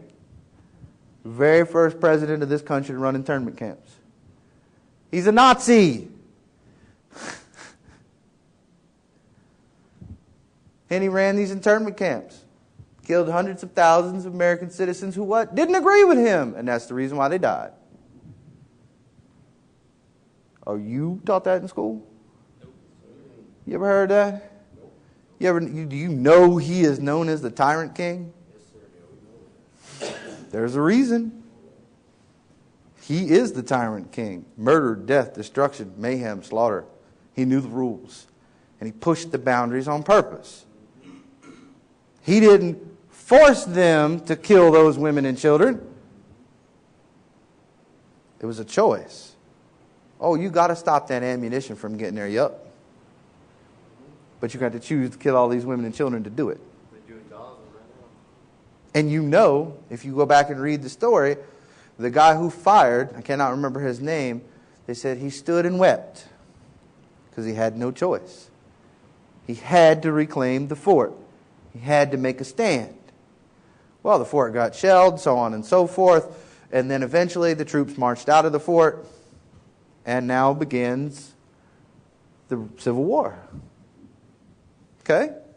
And what happens in the Civil War? the South, did you know that under the Second Articles of Confederation, which is where the South formed its own nation, you could not be a member of the Southern Confederacy unless you were a free stater? Who here in school has ever been taught what a free stater is? Anybody ever heard it? Anybody? It means... I've heard of the term, but it was very brief, and they really didn't go into explain it. It means the outlaw of slavery.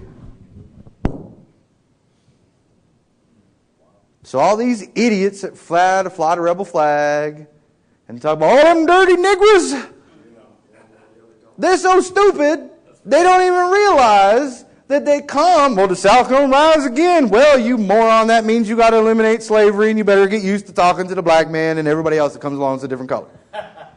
Because that's what the South stood for. Why? Because the only reason why the South kept slaves is because it was the only way they could meet the taxes that was inflicted upon them by the North. It's the only way. And they said, enough. We can't pay them taxes. We're going to separate. We're going to use our constitutional right. We're going to take a step out of this union. We're going to free the slaves. We're going to find a different way. We're going to go a different direction. We might stick with the Constitution. We might not. But we can't do this, and we can't afford to support you. Here's another thing. At the time, everybody, you hear all these songs. You see it in the movies. This ridiculousness. Jump down, turn around, pick a bale of cotton. Did you know that cotton was less than 5% of the growth in America? What was it? Marijuana. Everything came from marijuana. Food, clothes, rope, textiles. Now, people want to talk about this, and people want to get upset about dope smokers and things of that nature. I don't know what to say. I do not think it affects you the way that you think. Really, if you look at the plant itself, there's a reason why it does so many things. It is the only plant on the planet that the human being, the human eye, can distinctively tell the difference between the sex. It is made for you, man, to tell the difference between the male and the female. Well, who made it that way? It wasn't Lucifer. Did he create the heavens and earth? Did he create all the plants for the man to use? We really must have discernment and think about it. Does that mean that I think everybody should run around and get stoned? No. But that plant is a medicine to treat everything from menstrual cramps to insomnia to cancer. And it was made in a fashion that each and every one of you could tell the difference between the medicine and the textile by your own naked eye. I'm thinking, to me, in my opinion, if God created it that way, there must be a use for it somewhere. Now, is it to run around and get high? I don't think you should be high all the time. That's got to be bad.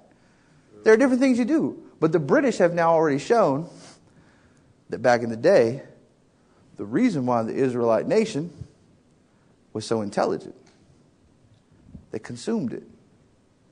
It was in their bread. It was in their porridge. It grew everywhere. George Washington came over here, right? He came over here and said, oh my Lord, what do I see? It's Indian hemp. We got this stuff growing in the fields over there. What did he say? Sow the seed as far as you can. You can do anything with it. Build houses. Anything you want with this stuff. DuPont Chemical Company and all these individuals band together. Let's even look. MAD. Everybody know what MAD is? Mothers Against Drunk Driving. Do you know of its sister? Partnership for a Drug-Free America. They target marijuana. They talk a little bit about cocaine. They talk a little bit about heroin. Little touch. But their mainstay is that plant called marijuana. Well, who are on the board of directors and funds? DuPont, Bush, Anheuser-Busch, in case you don't know who the Bush I'm talking about. The liquor companies, all the government regulated and accepted drugs. And DuPont said, well, you know what? It takes about X amount of money to turn 4 acres of trees into this pile of paper. And they need us to do it. Or you can make the same pile of paper without us out of hemp in 1 acre. Every 3 months instead of every 25 years. So DuPont said, this must stop. We need power. They must come to us for their needs and their necessities. We must cut off self-sufficient operation. That's what it's about. So we can have an argument on that topic for as long as you want. But your country, your nation runs on it. Your Navy boats. Every rope today is made out of it. Every military uniform that anyone dons is made out of it. Every single one. Beyond a shadow of a doubt. Your country uses it and processes it. They buy it from their other slave nation. Or their other slave region. Called Indochina. Why you think we went to war in Vietnam? Why you think we went to war with Japan? Because Japan invaded where we bought our hemp from. And then you go back and look, 1941, right before we went to war with Japan. United States State Department put out a video. Hemp for victory! And required every single farmer in America to start to grow hemp and marijuana and turn it over to government. And if you did not, you would go to prison. True.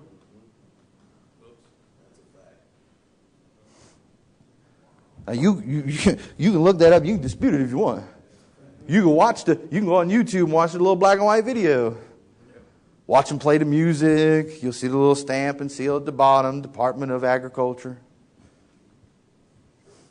They show you the little thing on the video, the actual license that was issued by your government.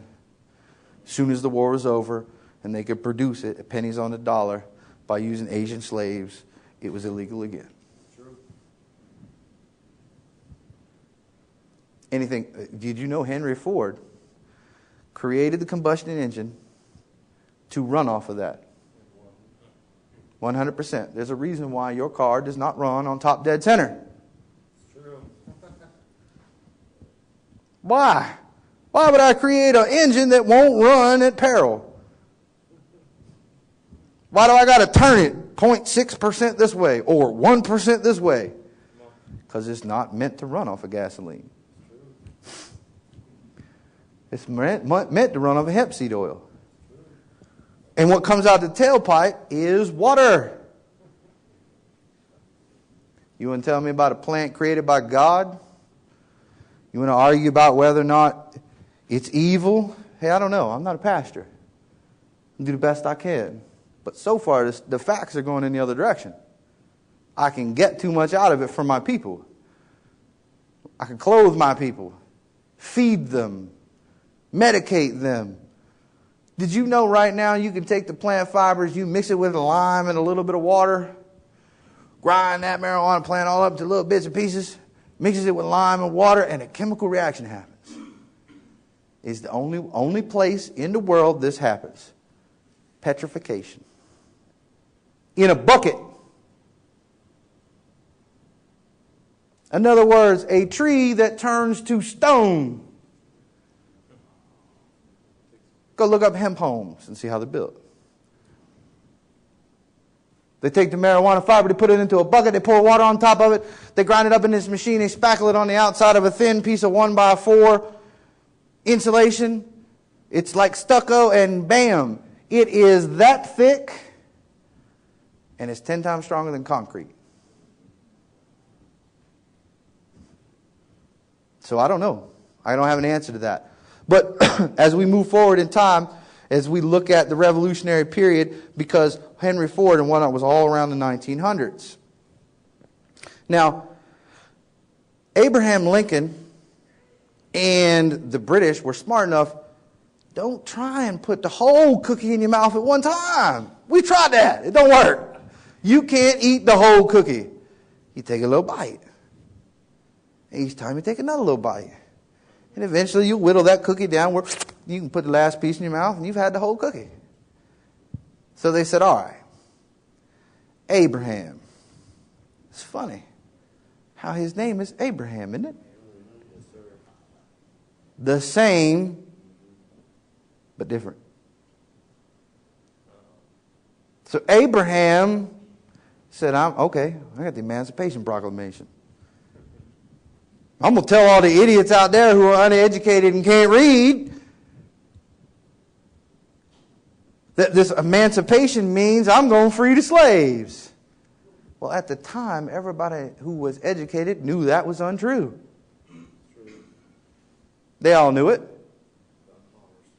But they rewrote history and educated you. Some idiot stood in the front of the room and said, this Emancipation Proclamation means the slaves are free. Write that down on a test and you'll get an A. Okay. I got an A. Yeah. It's the biggest moron mind hump in the world. And you have to forgive me because, well, I'm not perfect. And sometimes I can be a little vulgar. But that's what it is. They have screwed with your brain. They have filled it with garbage. It is time to call the trash truck, dump it out, and send it on down the road. Because the answers are over here. Amen. And when you start looking at this book, and you truly get a grip on what discernment is, it's like the four corners. Can you stop listening to these educators? Can you take this book? Can you step back and look at the facts and see this book in what's in front of you? If you can, then you know the truth. If you can't, you still have work to do. Or you don't care. Now those are the facts. I will sugarcoat nothing. I will show no man no quarter, nor any woman. Facts are facts. You can choose to ignore them. You can choose to do anything you want to. I will not begrudge you your choice. I will begrudge you what is beget from your choice. I will not hate you, but I will hate what comes from your choice, the action. I love you. I really wish you wouldn't have made that decision. But it is what it is. And now I have to deal with it. And that may mean I have to deal with you. That's the law. That's right. I'm not going to stop you from making a decision. You may want to jump up here and slap me. I don't hate you. I'm going to do whatever I do to hurt you bad enough where you ain't never going to want to slap me again. But it ain't because I don't like you. I love you. I don't want you to slap me in the first place. I got personal respect, self-space. This is my temple. That's right. You can't come up in my temple and tell me how to run things. That's right. Now we're right back to personal sovereignty. That's right. Our forefathers were more Israelite than anything else. I'm willing to bet money on it. Everything I got. The right to keep and bear arms. Allowed the church say it. Luke 22:36. One of the most important things, we can look at it from a parental point of view. Yeah, you're going over a checklist. You're getting ready to leave your house. You got a checklist and your children are right there. And you're like, okay, do this, don't do this, don't. Oh, man, my keys, I got to get my keys. I got to get my, where's my, okay, yeah. Okay, I'm going out the door. Oh, by the way, before I leave, children, you must do X. But now I got to go. I'll see you again. Isn't that what you tell your children? Yeah. So what did Jesus do? Do all these things, do X, Y, and Z. Oh, yeah, let's have the meal, let's have the supper. Oh, yeah, okay, it's time for me to go do my thing. I'm going, oh, wait. By the way, I don't care if you're naked. Sell your damn clothes and buy a sword. Come on, man. Glory. Now, normally, I will not enter into a room and socialize in the manner that I am now if every man in the room is not armed.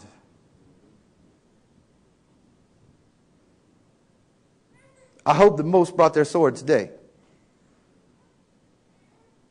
Your sword is not something you leave home for convenience, because Satan is watching. Yes, sir. And he can see just like Jesus can. You don't think so? He's waiting. Leave your sword at the house and leave your wife unprotected. Come on. He will send that rapist. He is waiting. Is it a relentless decision? Yes. But if you're going to walk it, if you're going to talk it, do it. The right to keep and bear arms.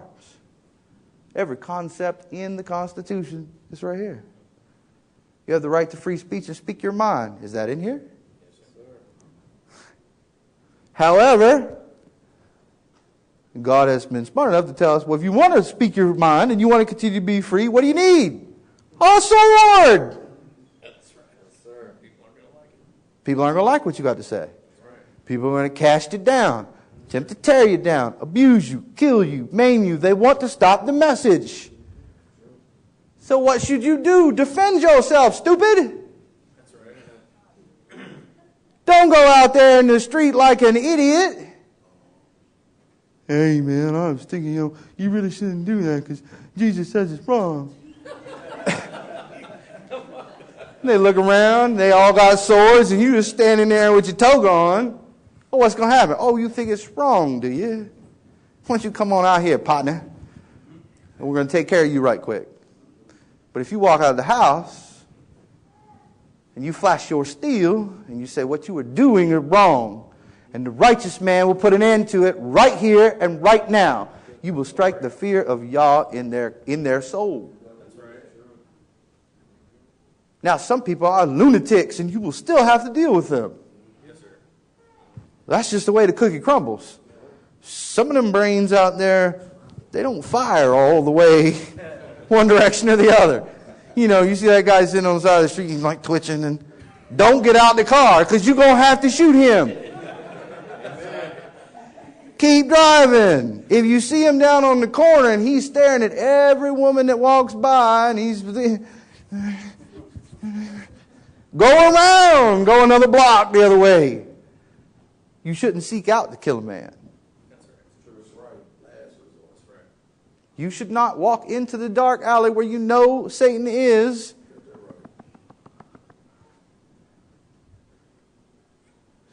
Castle doctrine. Constitution. Everything, every law you choose to follow, is in the original Constitution. Freedom of choice, freedom of speech, freedom of expression, freedom of religion. Religion must be separate. Why? How did they come to this? And let me tell you what, for you guys to get real insight, you should go and it's called the ratification process. That's what took place as they said, okay, the Articles of Confederation aren't any good. They used them for about 9 years. And they said, we need better. So they said, okay, we're going to attempt to make the Constitution. They made the Constitution. It wasn't good enough. The people said, no, take it back. Did you know that? And Jefferson actually said, well, y'all add something. Tell us what's wrong. What did we miss in our infinite wisdom? So they what? They humbled themselves before the people. I said, tell us what we missed, brother. Thereby came the Bill of Rights. Constitution was dead in the water without the Bill of Rights. There were 12 rights included. The colonists and whatnot came together and said, okay, we've got 10 from here and 10 from there and 12 from here and 14 from them weirdos over there. Yeah, whoo, they got some extra ones that are a little funny. And they all finally settled on 10. And they said, okay, if you include these authoritative documentation in the Constitution, we'll go through the ratification process. Each and every colony, state, whatever you want to call them, came together with a giant meeting, a group. That's what you should be reading. There is a histological record of those activities, events. You ever read them in school? No. Because the concepts in this book are espoused in those meetings. So they will not teach you. They will not show you. It's not going to happen. Satan is not going to say, oh yeah, by the way, we did this and that and another, and yay. He's not going to do it. He's in the driver's seat right now. Why is he going to show his hand? But it's the reason why a man like me is a criminal today. Because y'all said, I'll teach him. I will spread the message. I will spread the word. If they listen, they listen. So the fact of the matter is the Constitution that we have presented to us today is not the original Constitution. Nope. That the founding fathers had on this country. And that's the reason why everybody's under this illusion. It's the same, but different. Okay, the Holy Book. Well, this is some things we went over with some of the brethren last night. Holy Book. God sanctions marriage. Okay, let's take marriage. Marriage is of what? Your choice. You have to go into the temple, though. And there's a process. Am I correct? There's a process to sanctifying it under Yah. Well, Satan's got his own version. But it's not about the merger of natural bodies. That's about the merger of this.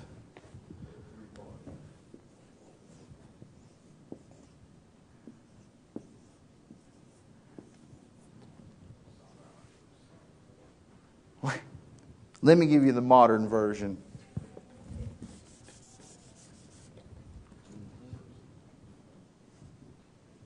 Which is a fictional creation generated that looks like a living creature to sit atop the living creature. It's called a corporation. You are not a person. You never have been a person. You never will be a person. A person is like your shirt. Now, a person used to be called a trust. It's how you protected yourself under the Constitution to bear your family and your assets from the king's rule. You can still do it today. Well, I'm not real sure. Last time it's a corporate trust. It's the same, but it's a little different. You can generate a trust today. I have one myself. It's over a decade old. When I did my fight, when I took my thing, when I took my freedom into my own hands, I have no Social Security card. I have no driver's license. I do not report to the federal government. I do not pay taxes. And I don't care. At some point, they will kill me. I'm okay with that. I truly believe, well, to me, I've had a dream. I've seen myself join men at a campfire. Men I do not know. Men's faces I have never seen. I don't even see any of them here. Even with a newcomer. And I lay down in the field and I die with them. That is my fate. I have seen the dream. I have seen it several times. I do not know the field. I do not know what happens. I do not know what is going on. But I am leading those men, and I die in the field with my men. That's where I meet my end. I have 100% faith. Because I asked the question. Where am I going? What do I do with this knowledge? And I was told, spew it as quickly as possible, for your end is near. They need the wisdom to carry into the future. Yes, sir. So I accept that. I'm okay with it. I enjoy every single day. Love my wife. Lord. The most wonderful creature I have ever met. Loves me beyond recognition. And I her. Will you die for your woman? Yes, sir. Will you die for your family? Yes, sir. Do you know what that means? Do you feel it inside? Is this a mental conversation, or do you know it right here? That's right. Because that's what it takes. That's what you at war. That's right. And it's not just in the spiritual realm. Someday, somewhere, somehow, be prepared, because they go knock on this door. That's right. Yep. And they ain't coming to play patty cake. You will conform or die. Yep. That's right. Amen. Yes, sir. That's where we're going. It's in here. Yes, sir. However, I'm also willing to say, we can win. We can turn this around. Anybody want to argue with me? Fear not, for these things do not have to come to pass, lest there be a great falling away. Are we falling away? No, we're gaining steam. Come on. We're growing. There was a falling away, but we are rebounding. Glory. We're making a comeback. And it's in these places right here. Leadership of men like that right there. Amen. That's right. Hallelujah. Joint efforts of the saints to find discernment and understanding, to make sure the leader isn't leading them astray. That's right. That's what it's about. Lord. That's right. It's one man provides information and direction, and the sovereign body Glory. chooses to follow or not. That's right. It's the Constitution. Same exact thing. President. What does he do? Provides information and says, these are the facts of the world. Now what do I do? The community then tells him what to do. That's how the original Constitution worked. That's right. Isn't that how this works? Yeah. Come on. So God's law existed on the earth, for 75 years. Nope. You know what the problem was? We weren't paying attention. We did exactly what Satan required. We willingly gave it to him. God said, let me think about it. Way back in the day, tribes of Israel, we're talking way back near the front of this good book, right? The Cherokee Indian and the tribe was marched out of the Israelite land, set across the ocean, the frozen ocean. You want to know why the Ice Age happened? Because y'all had to get his people to the other side of the planet and they ain't invented planes yet.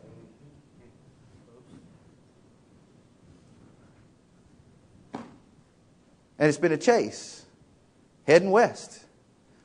Satan is chasing God, trying to win. This is a biblical portion that most people don't get to experience when I talk about the Constitution. They have no idea how seated in this book freedom is. because you have the freedom. Well, you go out in the street, Constitution. There are consequences for certain actions. But can you rape? Can you pillage and plunder? No, wait a minute now. Sure you can. It's a choice. Is there a consequence? Absolutely.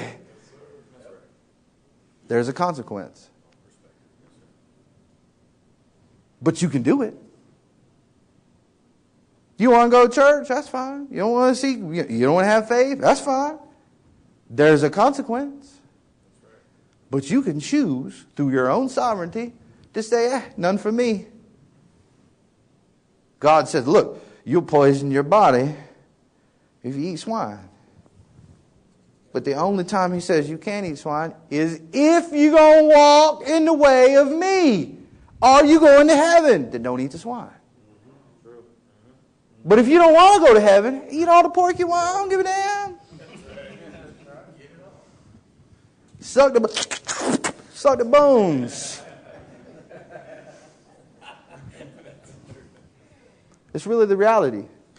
It's all about free choice. Freedom. God says, I am the Alpha and the Omega. I am the beginning and the end. I have the power to do anything I damn well please. But I'm going to give you free choice. God says, I'm the king. There is a heaven, there is a hell. But I'm going to step down off my pedestal and I'm going to let you choose. You don't have to follow me. It's going to hurt me. Brother, if you go to hell, hypothetically, I'm not saying I am God, but in that position right here, I'm going to say, son, if you don't choose to come to my house, I'm going to shed a tear. It is going to hurt me, but I will not stop you. I will open the door to the pit of hell and say, hey, I love you. I'm sorry. Have a nice day. That's up to you. Would you want door number 1, door number 2? You were in the driver's seat. You believe at any point in time that you're not in charge of your life, you have lost your mind. Even when the policeman is standing there with a gun to your head, you're in charge. You make the choices. Is he going to shoot you? Probably. Did you bring your sword? Are you prepared to shoot back? Are you going to stand there and take it like a man, like God said to? What did he say? Let them have your head. If they take it, they took it. Did you have your sword? Did you fight? Did you do everything you could? Okay, you ain't lost. Stand on your damn feet like a man. That's right. And meet your end like a man. And meet me on the other side. I'll extend my hand. I'll be waiting for you. I'm right here.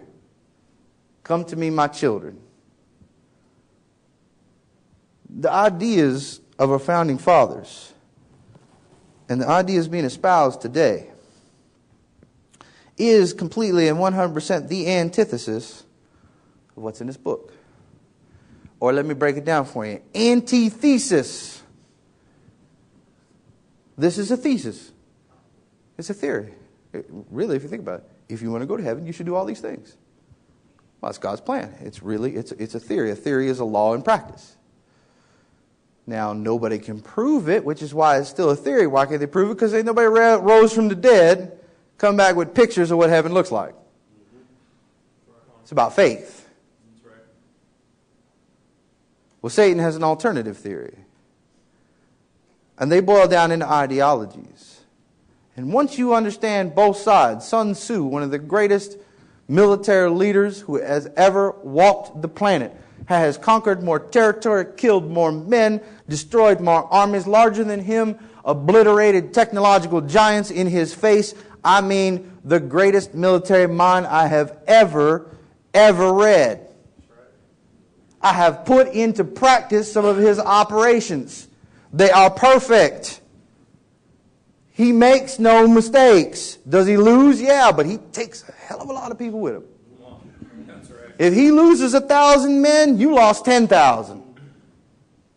If he loses a fort, it took you 13 battalions to overrun it, and ain't none of them ever fighting again. If they gonna breathe again. They'll be missing legs, arms, whatever. Fight to the last man, 2 by 2. You ever heard that phrase? Yes, sir. That's Sun Tzu. He used to build his forts, dirt and rock, right? With a 3.5-foot tunnel. That's the only way you could get in. And the walls were 8 feet thick. 8 feet thick! With no gates. No gates to keep out the enemy. Why? Because he stacked men in there, 2 by 2. Yep. 2 in the front, shoulder to shoulder, spear. Lost thousands of men. Thousands. Because it was so obvious. He said, defeat your enemy from within their own mind. Well, any idiot like me, if I'd have been back then, in all honesty, I'd have said, wait a minute. Throw a ladder up and go over top, stupid. But the other generals were bigger. They had larger armies, were more arrogant. And he said, well, there's an open door. Just go through it. What do you mean we can't make it through that hallway? Keep sending them in. We got thousands of men. We'll just keep pouring them in there. And he broke the back of nations. People need to truly think about their surroundings and understand your enemy. I'm not saying believe the doctrine of your enemy. I'm saying you have to comprehend your enemy. Sun Tzu said, you must know the thing you wish to kill as if it was part of your own body. Why? Well, you know its weaknesses. You know how it's going to act, how it's going to react. That's what Sun Tzu said. Israelites are a warrior nation. I think it's about time we introduce Sun Tzu to the warrior nation. It's about time to change the mentality. You are meant to be a citizen soldier. That's your male role, provider, protector. But you are the army. You report to who? The Most High. And the Council of Saints. The Council of Saints direct the activities of the group. Well, if they got to defend themselves, they're going to come up with a battle plan. Of course you got to report to them. But there's no superior officers.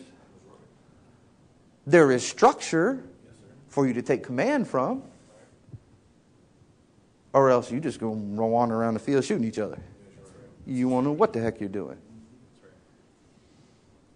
Now, let me tell you, too, before I get too much deeper, because I know we're going to take more time and talk at other points about this.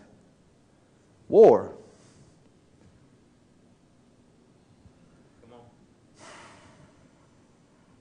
I don't know how to explain it to you. There are several men in this room that have experienced certain things in their life.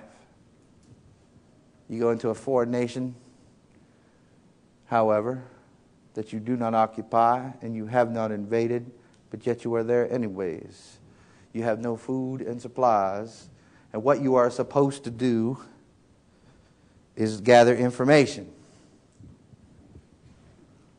Well, at that point, I'm God. You want to taste the war? Let me give you a taste of war. You think it's shooting and guns and all that? Yeah, whatever. It's lining a bunch of villagers up against a damn wall. Oh, you the chief? Who's your wife? Line your children up next to them. Where's the enemy supply depot? How can I get in and infiltrate their establishment and blow up whatever it is I'm trying to blow up? Well, I can't tell you that. So you don't start at the front, you go to the end of the line and you stab his smallest child through the neck and bleed him out slow. Let him watch. Okay? You want to know what war is? You want to murder, death, mayhem? You want to know destruction? It's coming. And it ain't perfect. We're getting older. Now, if you don't want to be in a position where this happens to your leader and his family, you better be prepared. Because Satan's army is completely scrupulous. I know. I was in it. And I was good. And I liked it. I kill everybody on the wall. I'll slit all your throats. And then I'll step out to the crowd and say, okay, you're now the chief. Where's your family? Tell me what I want to know. I'll kill everybody in the village. I don't care. And didn't. I'll kill them all. Every last damn one of them. They ain't human. They're standing away in the greatness of America. It's a delusion I gave myself. I believed it. I lived it. Understand what is coming to your shores. Okay? War is the most horrible, the most disgusting, degenerate, horrible situation you have ever been in. Multiply that by 1,000 and you might get started. People's own men will cut each other's bellies open to survive. They don't care if survival is between me and them 10 busloads of 5-year-old children. The soldier will kill them all. He don't care. He'll cook them. Depending on who he's a soldier for. That's really what it means. But we must act differently. We must have decorum. We must show mercy. We must show love. Not hatred. We cannot treat them the same way because then we are them. Wait. Justice for all, the law is blind, and court trials. It's the Constitution. We cannot be like them, and even if everybody knows they're guilty, they get their day in court. Because we're not barbarians.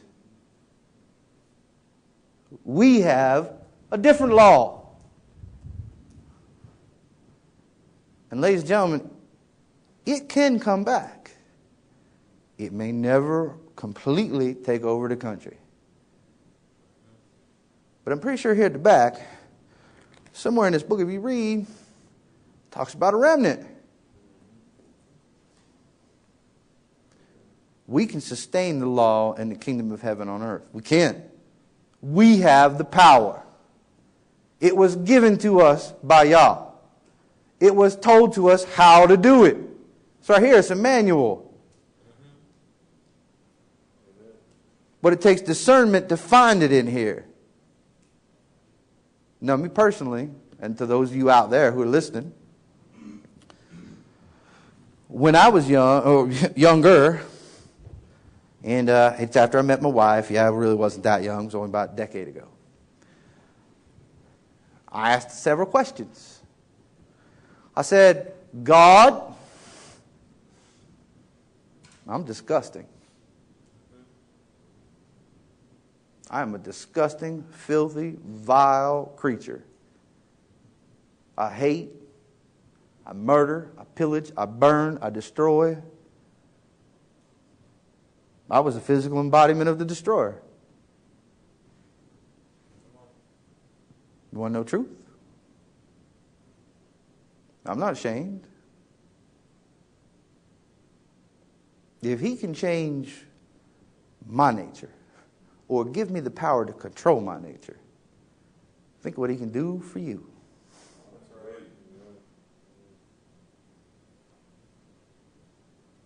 So the law can persist. But it is time we start taking all of the law into our daily activities. Training. Do you feel like warriors? Yeah, you can farm. You can raise some cattle. You can build some buildings. Can you fight? And for those of you out there, let me tell you, if you think your communities are going to make it because you got electricians and you got roofers and you got framers, you got all this crap you want to throw together. Oh, yeah, you can build a building. Somebody else is going to live in it. Ain't going to be you. Because they know how to operate a weapon. That's right. They got their sword. Sorry about your bad luck. Other communities that are listening here, let me tell you what. As important, let me tell you, this sword is as important to learn a tool as a backhoe, as a hammer, as anything else. Yes, sir. Do you honestly think Jesus said go buy a sword and, well, carry it around and look pretty? Come on. Would he tell you to purchase a tool for a trade if you did not know how to use it? That's right. But the federal government continues to take away your right and ability to gain access to these pieces of equipment, these tools. And eventually, they're going to remove access to people like me. We won't be around to teach or preach, as some people say that's what I do. Maybe I do. I don't know. Like I was saying continually last night to the brothers. I'm a one-man band. I'm at 8,132 feet. I got a 60-year-old gentleman who helps me out. You know, we live on the land together. Both his mother and his brother there, they're both older than him. His wife is the same age as my wife. I got one child at 17. I'm closing on 50 like it's going out of style. Come on. That's right. I have no network. I do now. It's a little further away. I can't just walk out the door and get the embrace of a brother. Right. But I also know that I'm not supposed to make, not attachments, but I'm not supposed to be in the community in that lifestyle. And most people won't understand. But when you receive a dream many, many times, it just continues to happen. Now, the dream starts out with 3 apples. 3 apples. 2 apples, right? Roll off the table, onto the ground, out the door, into the grass, and up a tree. The other apple rolls off the table the other way, out another door, and winds up in a big giant sandbox with bombs blowing up, murder, death, mayhem, apple guts everywhere. And then it is said, my children will go into the forest. But I am sorry, my son, that is not for you. So I know where I'm going. I'm the apple that rolled off the other way. People don't like that. People say it's barbaric, that I'm crazy. But I know. My path has been laid before me. It is clear. Now, I say the dream here because I have been so informed that that is what I'm supposed to do. And if anybody can listen to the dreams that I've had and tell me any other thing, well, look, I've seen myself repeatedly as a skeleton with my head on it and a long golden sword in one hand and the Constitution in the other, as I march in front of men. I've had that dream again and again. And at the end of the dream, I lay on the ground. All the men's faces that are in my dream, I've never seen any of them yet in my entire life, but I'm laying there with them. Why? Because I asked the question. I said, God, where am I going? What am I doing? Just tell me what the destination is. Whatever it may be is okay.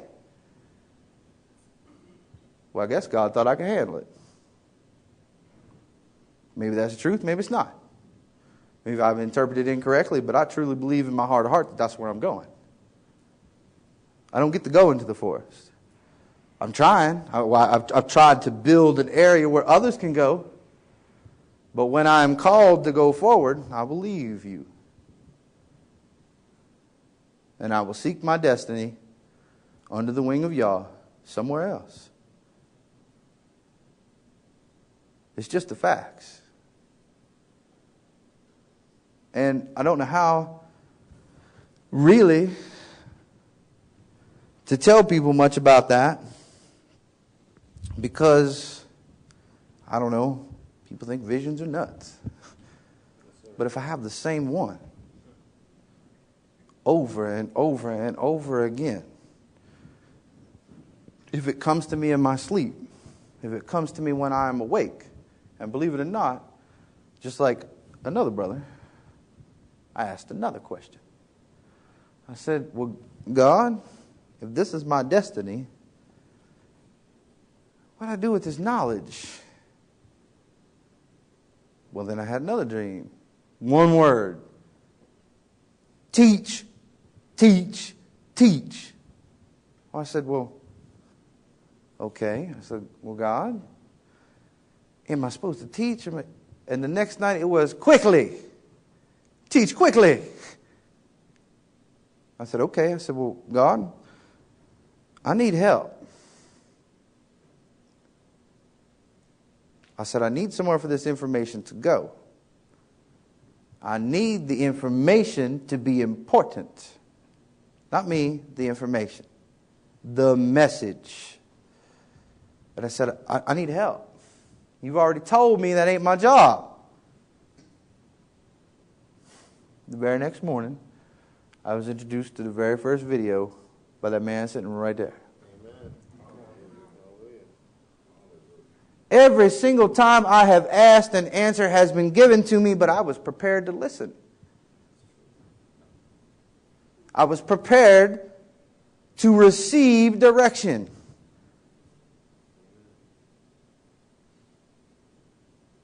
That's how I got here. I have watched video after video after video after video of that man right there.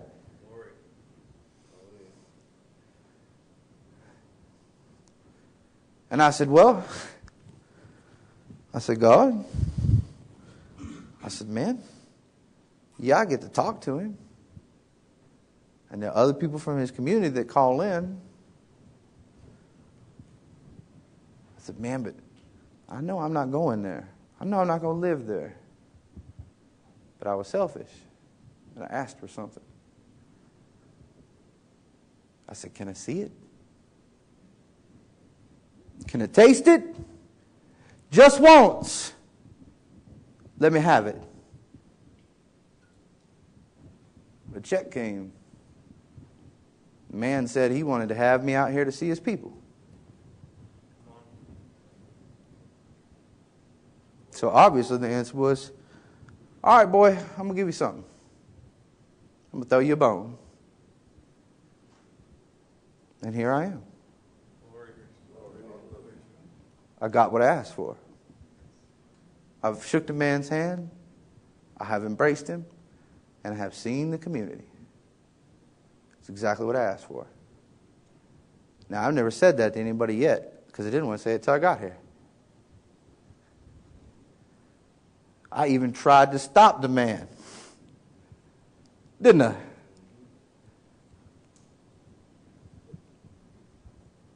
So we can sit around and we can play tiddlywinks or 50 questions or whatever you want to do to try and talk about the power of God. But if you truly are doing everything you can to serve Yah, ask and you shall receive. Can you do for yourself? Absolutely, and you should. He isn't going to help you if you don't. But if you're doing, breaking your back, working your hands, loving your wife, being a man, and you say, Lord, I just need a little bit. Can you? Think you can find it? He'll cut it out. He'll make it. He'll send it. That's the same way I got my wife. I said, what human will ever love me?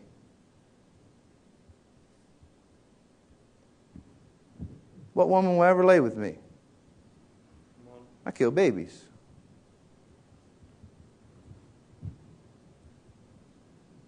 God said, I got one. Lord. So no matter that, there are lots of rules. She doesn't dress like everybody else dresses. But I know where she came from. And she'll get there eventually. Just got to have faith. Because she loved me when no one else would. Okay? So the things in life that I have are from the grace of God. And it used to be a period of time ago when I was experiencing Christianity and so forth, I told everybody, I don't know, I might be an atheist. Because God has never presented himself to me. Well, it's because Christian cannot provide you with God. That's right. That was my fault. Because I kept going back to them looking for God. Well, God ain't there.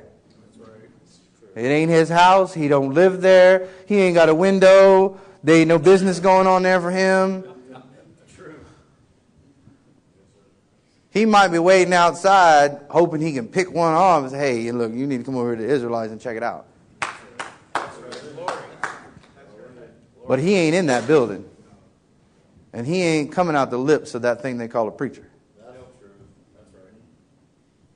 Because they teach you to be pacifistic, Yep. stupid, trusting, accepting. Yep. Don't worry about defending yourself. Don't worry, you don't need a gun. Put on the armor of God and tell that rapist to stop. Yep. Come on. You don't need a sword. Tell that murderist.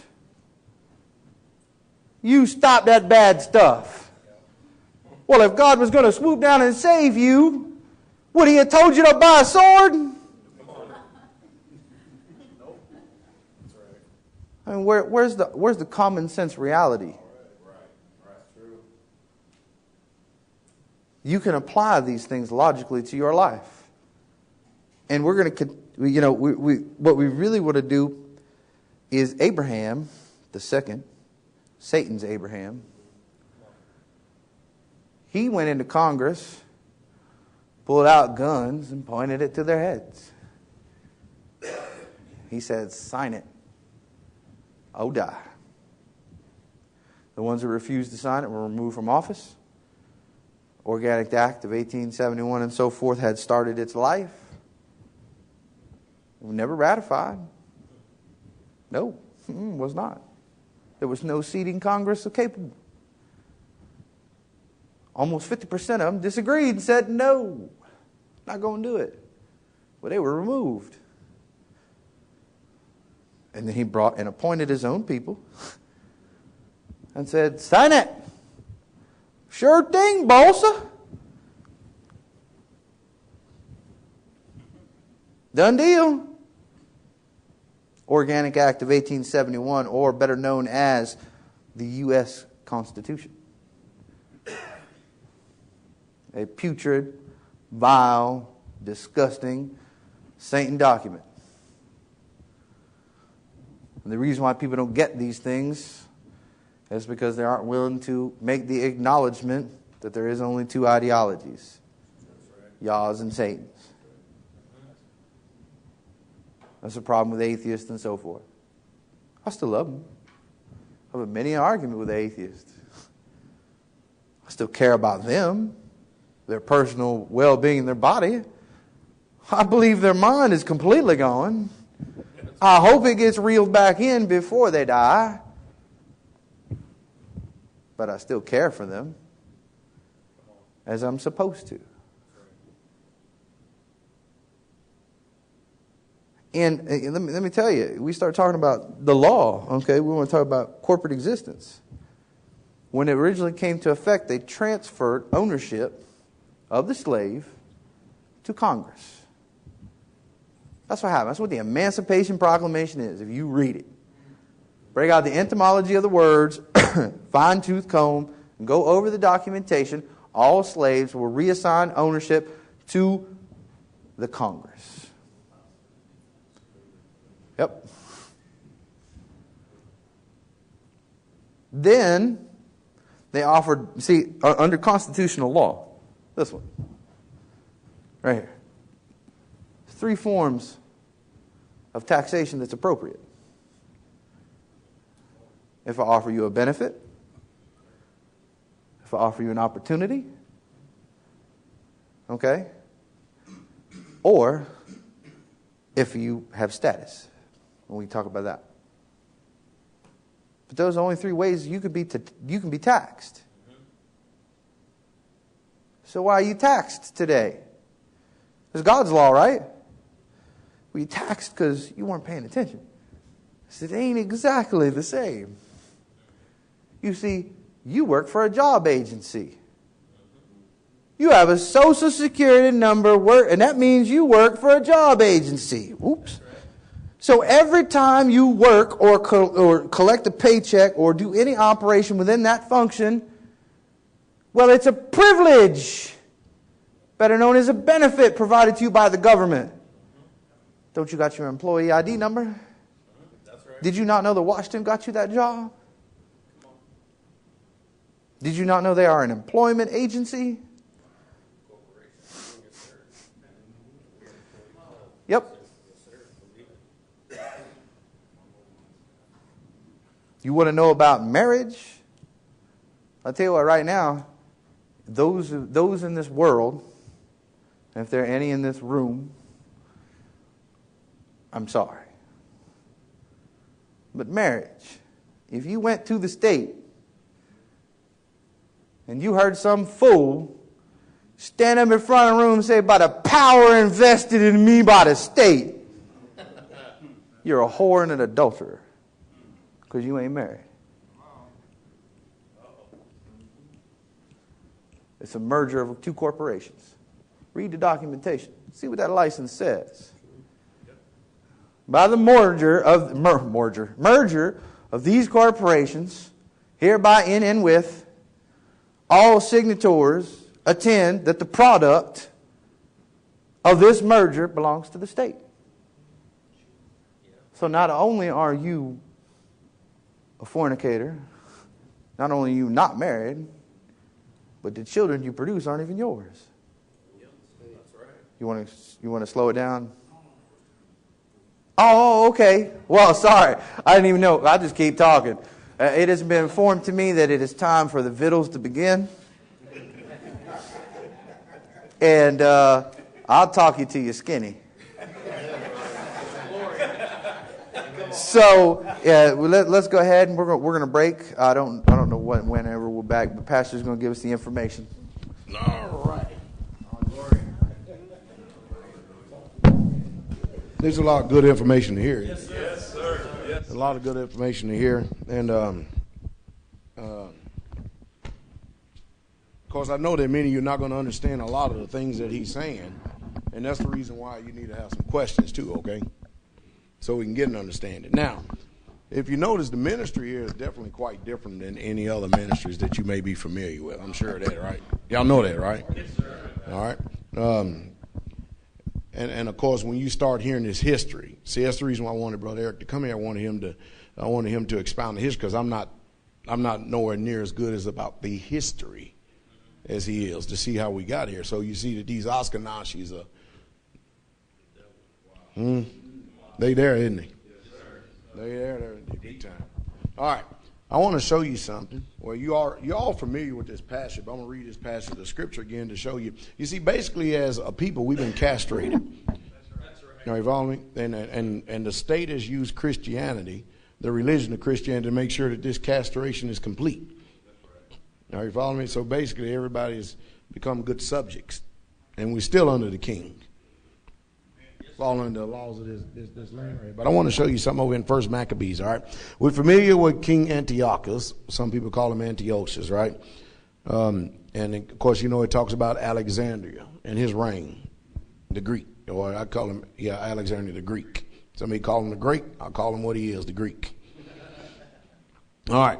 But I'm going to just finish this right here with the swine's flesh thing, okay? Swine's flesh thing. Moreover, King Antiochus wrote to his whole kingdom that all should be one people. All should be what? And everyone should leave his laws. That's what the creation of Christianity, they use the book, kind of like what he says, to get you away from the book. You see what I mean? You got the Bible sitting there in front of you, and they use the same Bible, and they can sit there and trick you and deceive you right out of the book.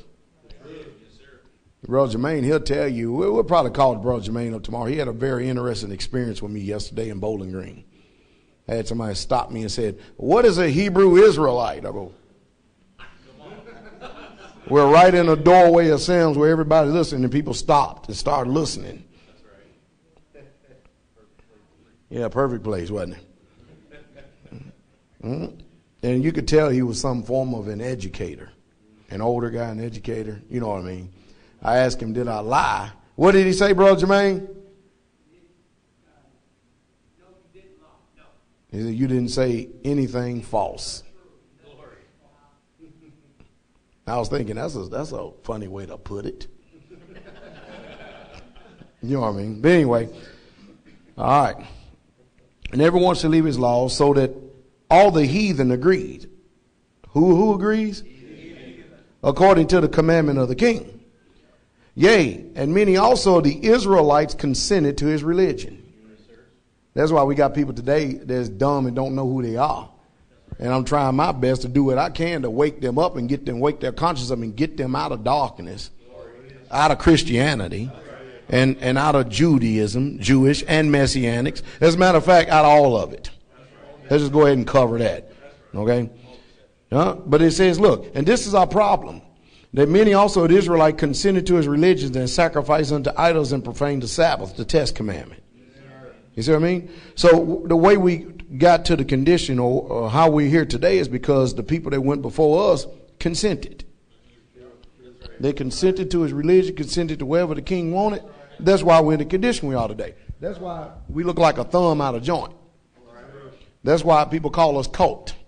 That's why people call us crazy and stuff, because we choose to use independent thinking. And we choose to research. Now, we don't know everything. So that's why together, if we get some people who are informed, then they need to come and tell us what they know. You understand what I mean? So we can move forward from there, because if you don't know history, what I always say, you're destined to repeat the same mistakes of the past. And no doubt we're doing what? Repeating the same mistakes of the past. But anyway, sticking with the book right here, look what he says. And the king had sent letters by messengers unto Jerusalem and the cities of Judah, that they should follow the strange laws of the land. Y'all hear that? See, because they're strange to us because we're not familiar with these laws. Are you following me? And forbid burnt offerings and sacrifices and drink offerings in the temple, and that they should profane there it is again, the Sabbath and the what? Festival days. How you profane the Sabbath? You go to Sunday. How do you profane the festival days? Well, you do the other festival days. You don't. You hold them in little esteem or no regard whatsoever at all. You create other festival days, Feast of Bacchus and Dionysius, and you know what I mean. Old Saint Nick. You getting that? All right. Look at this. And pollute the sanctuary and the holy people, or pollute the set apart people. Again, it's all a war after the Israelites. To set up altars and groves and chapels of idols and sacrifice swine's flesh and unclean beasts. And they should also leave their children uncircumcised and make their souls abominable with all manner of uncleanness and profanation.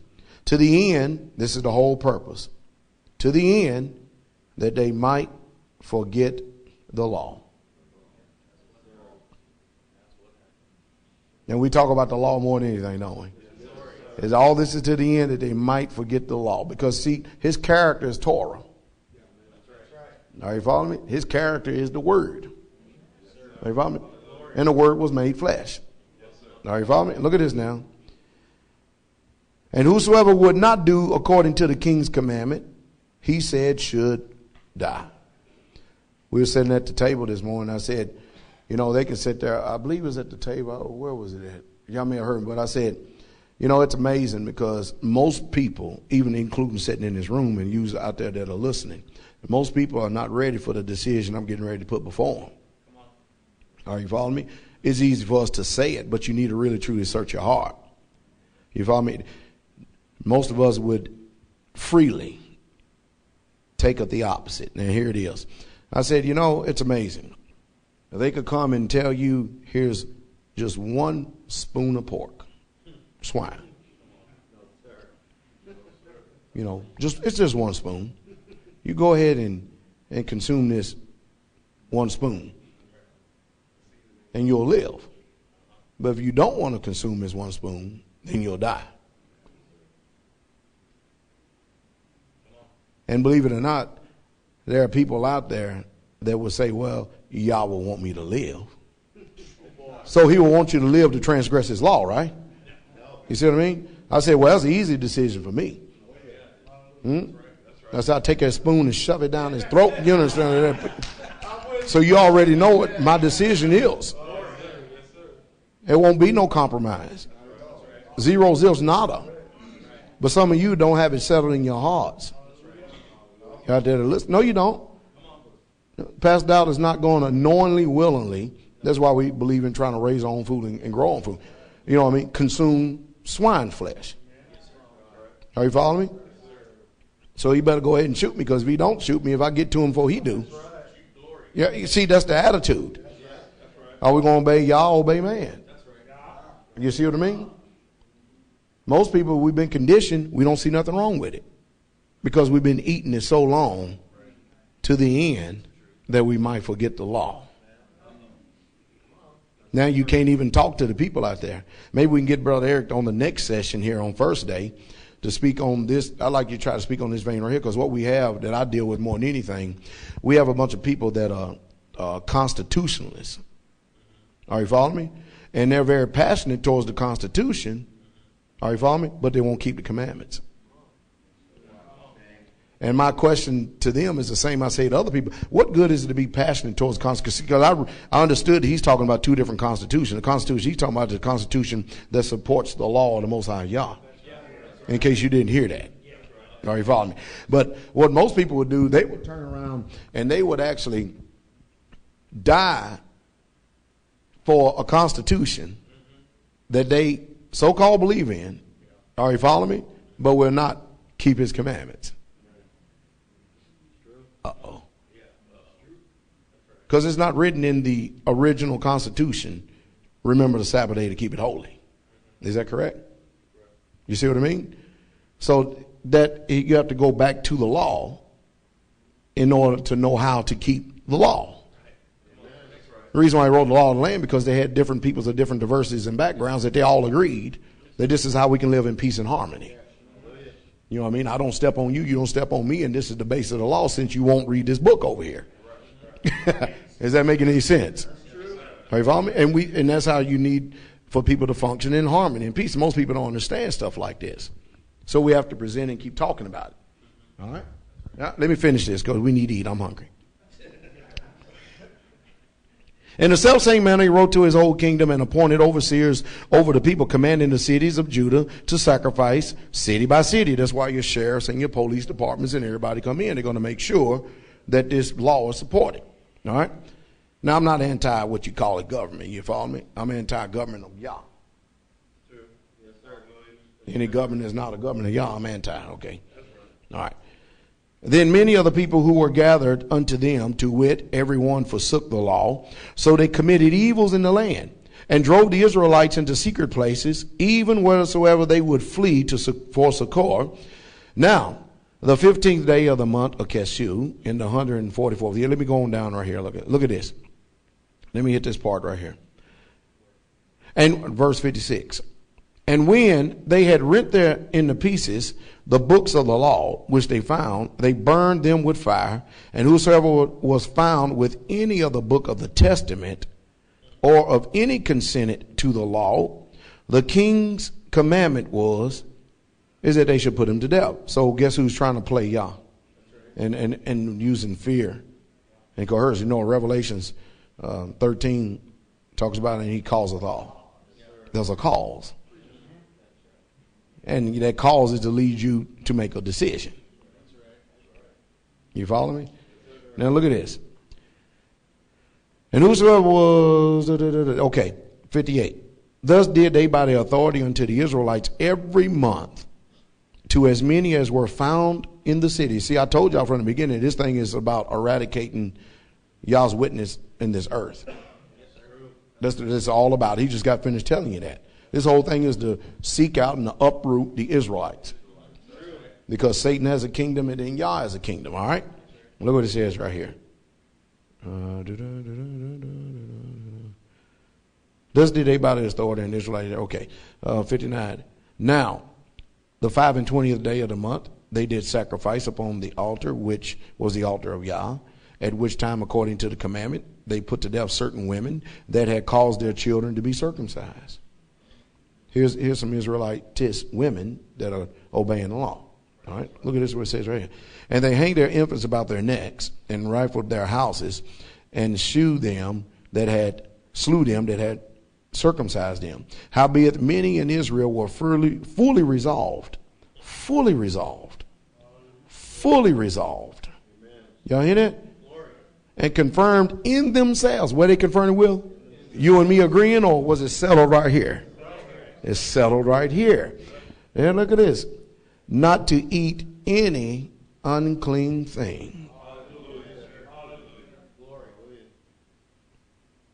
Wherefore they chose rather to die, that they might not be defiled with meats, and that they might not profane the holy covenant. So then they died. And there was very great wrath upon Israel. Y'all hear that? This is what happens when the Greeks and the Romans, and we're still fighting the Romans today, they just done changed their names.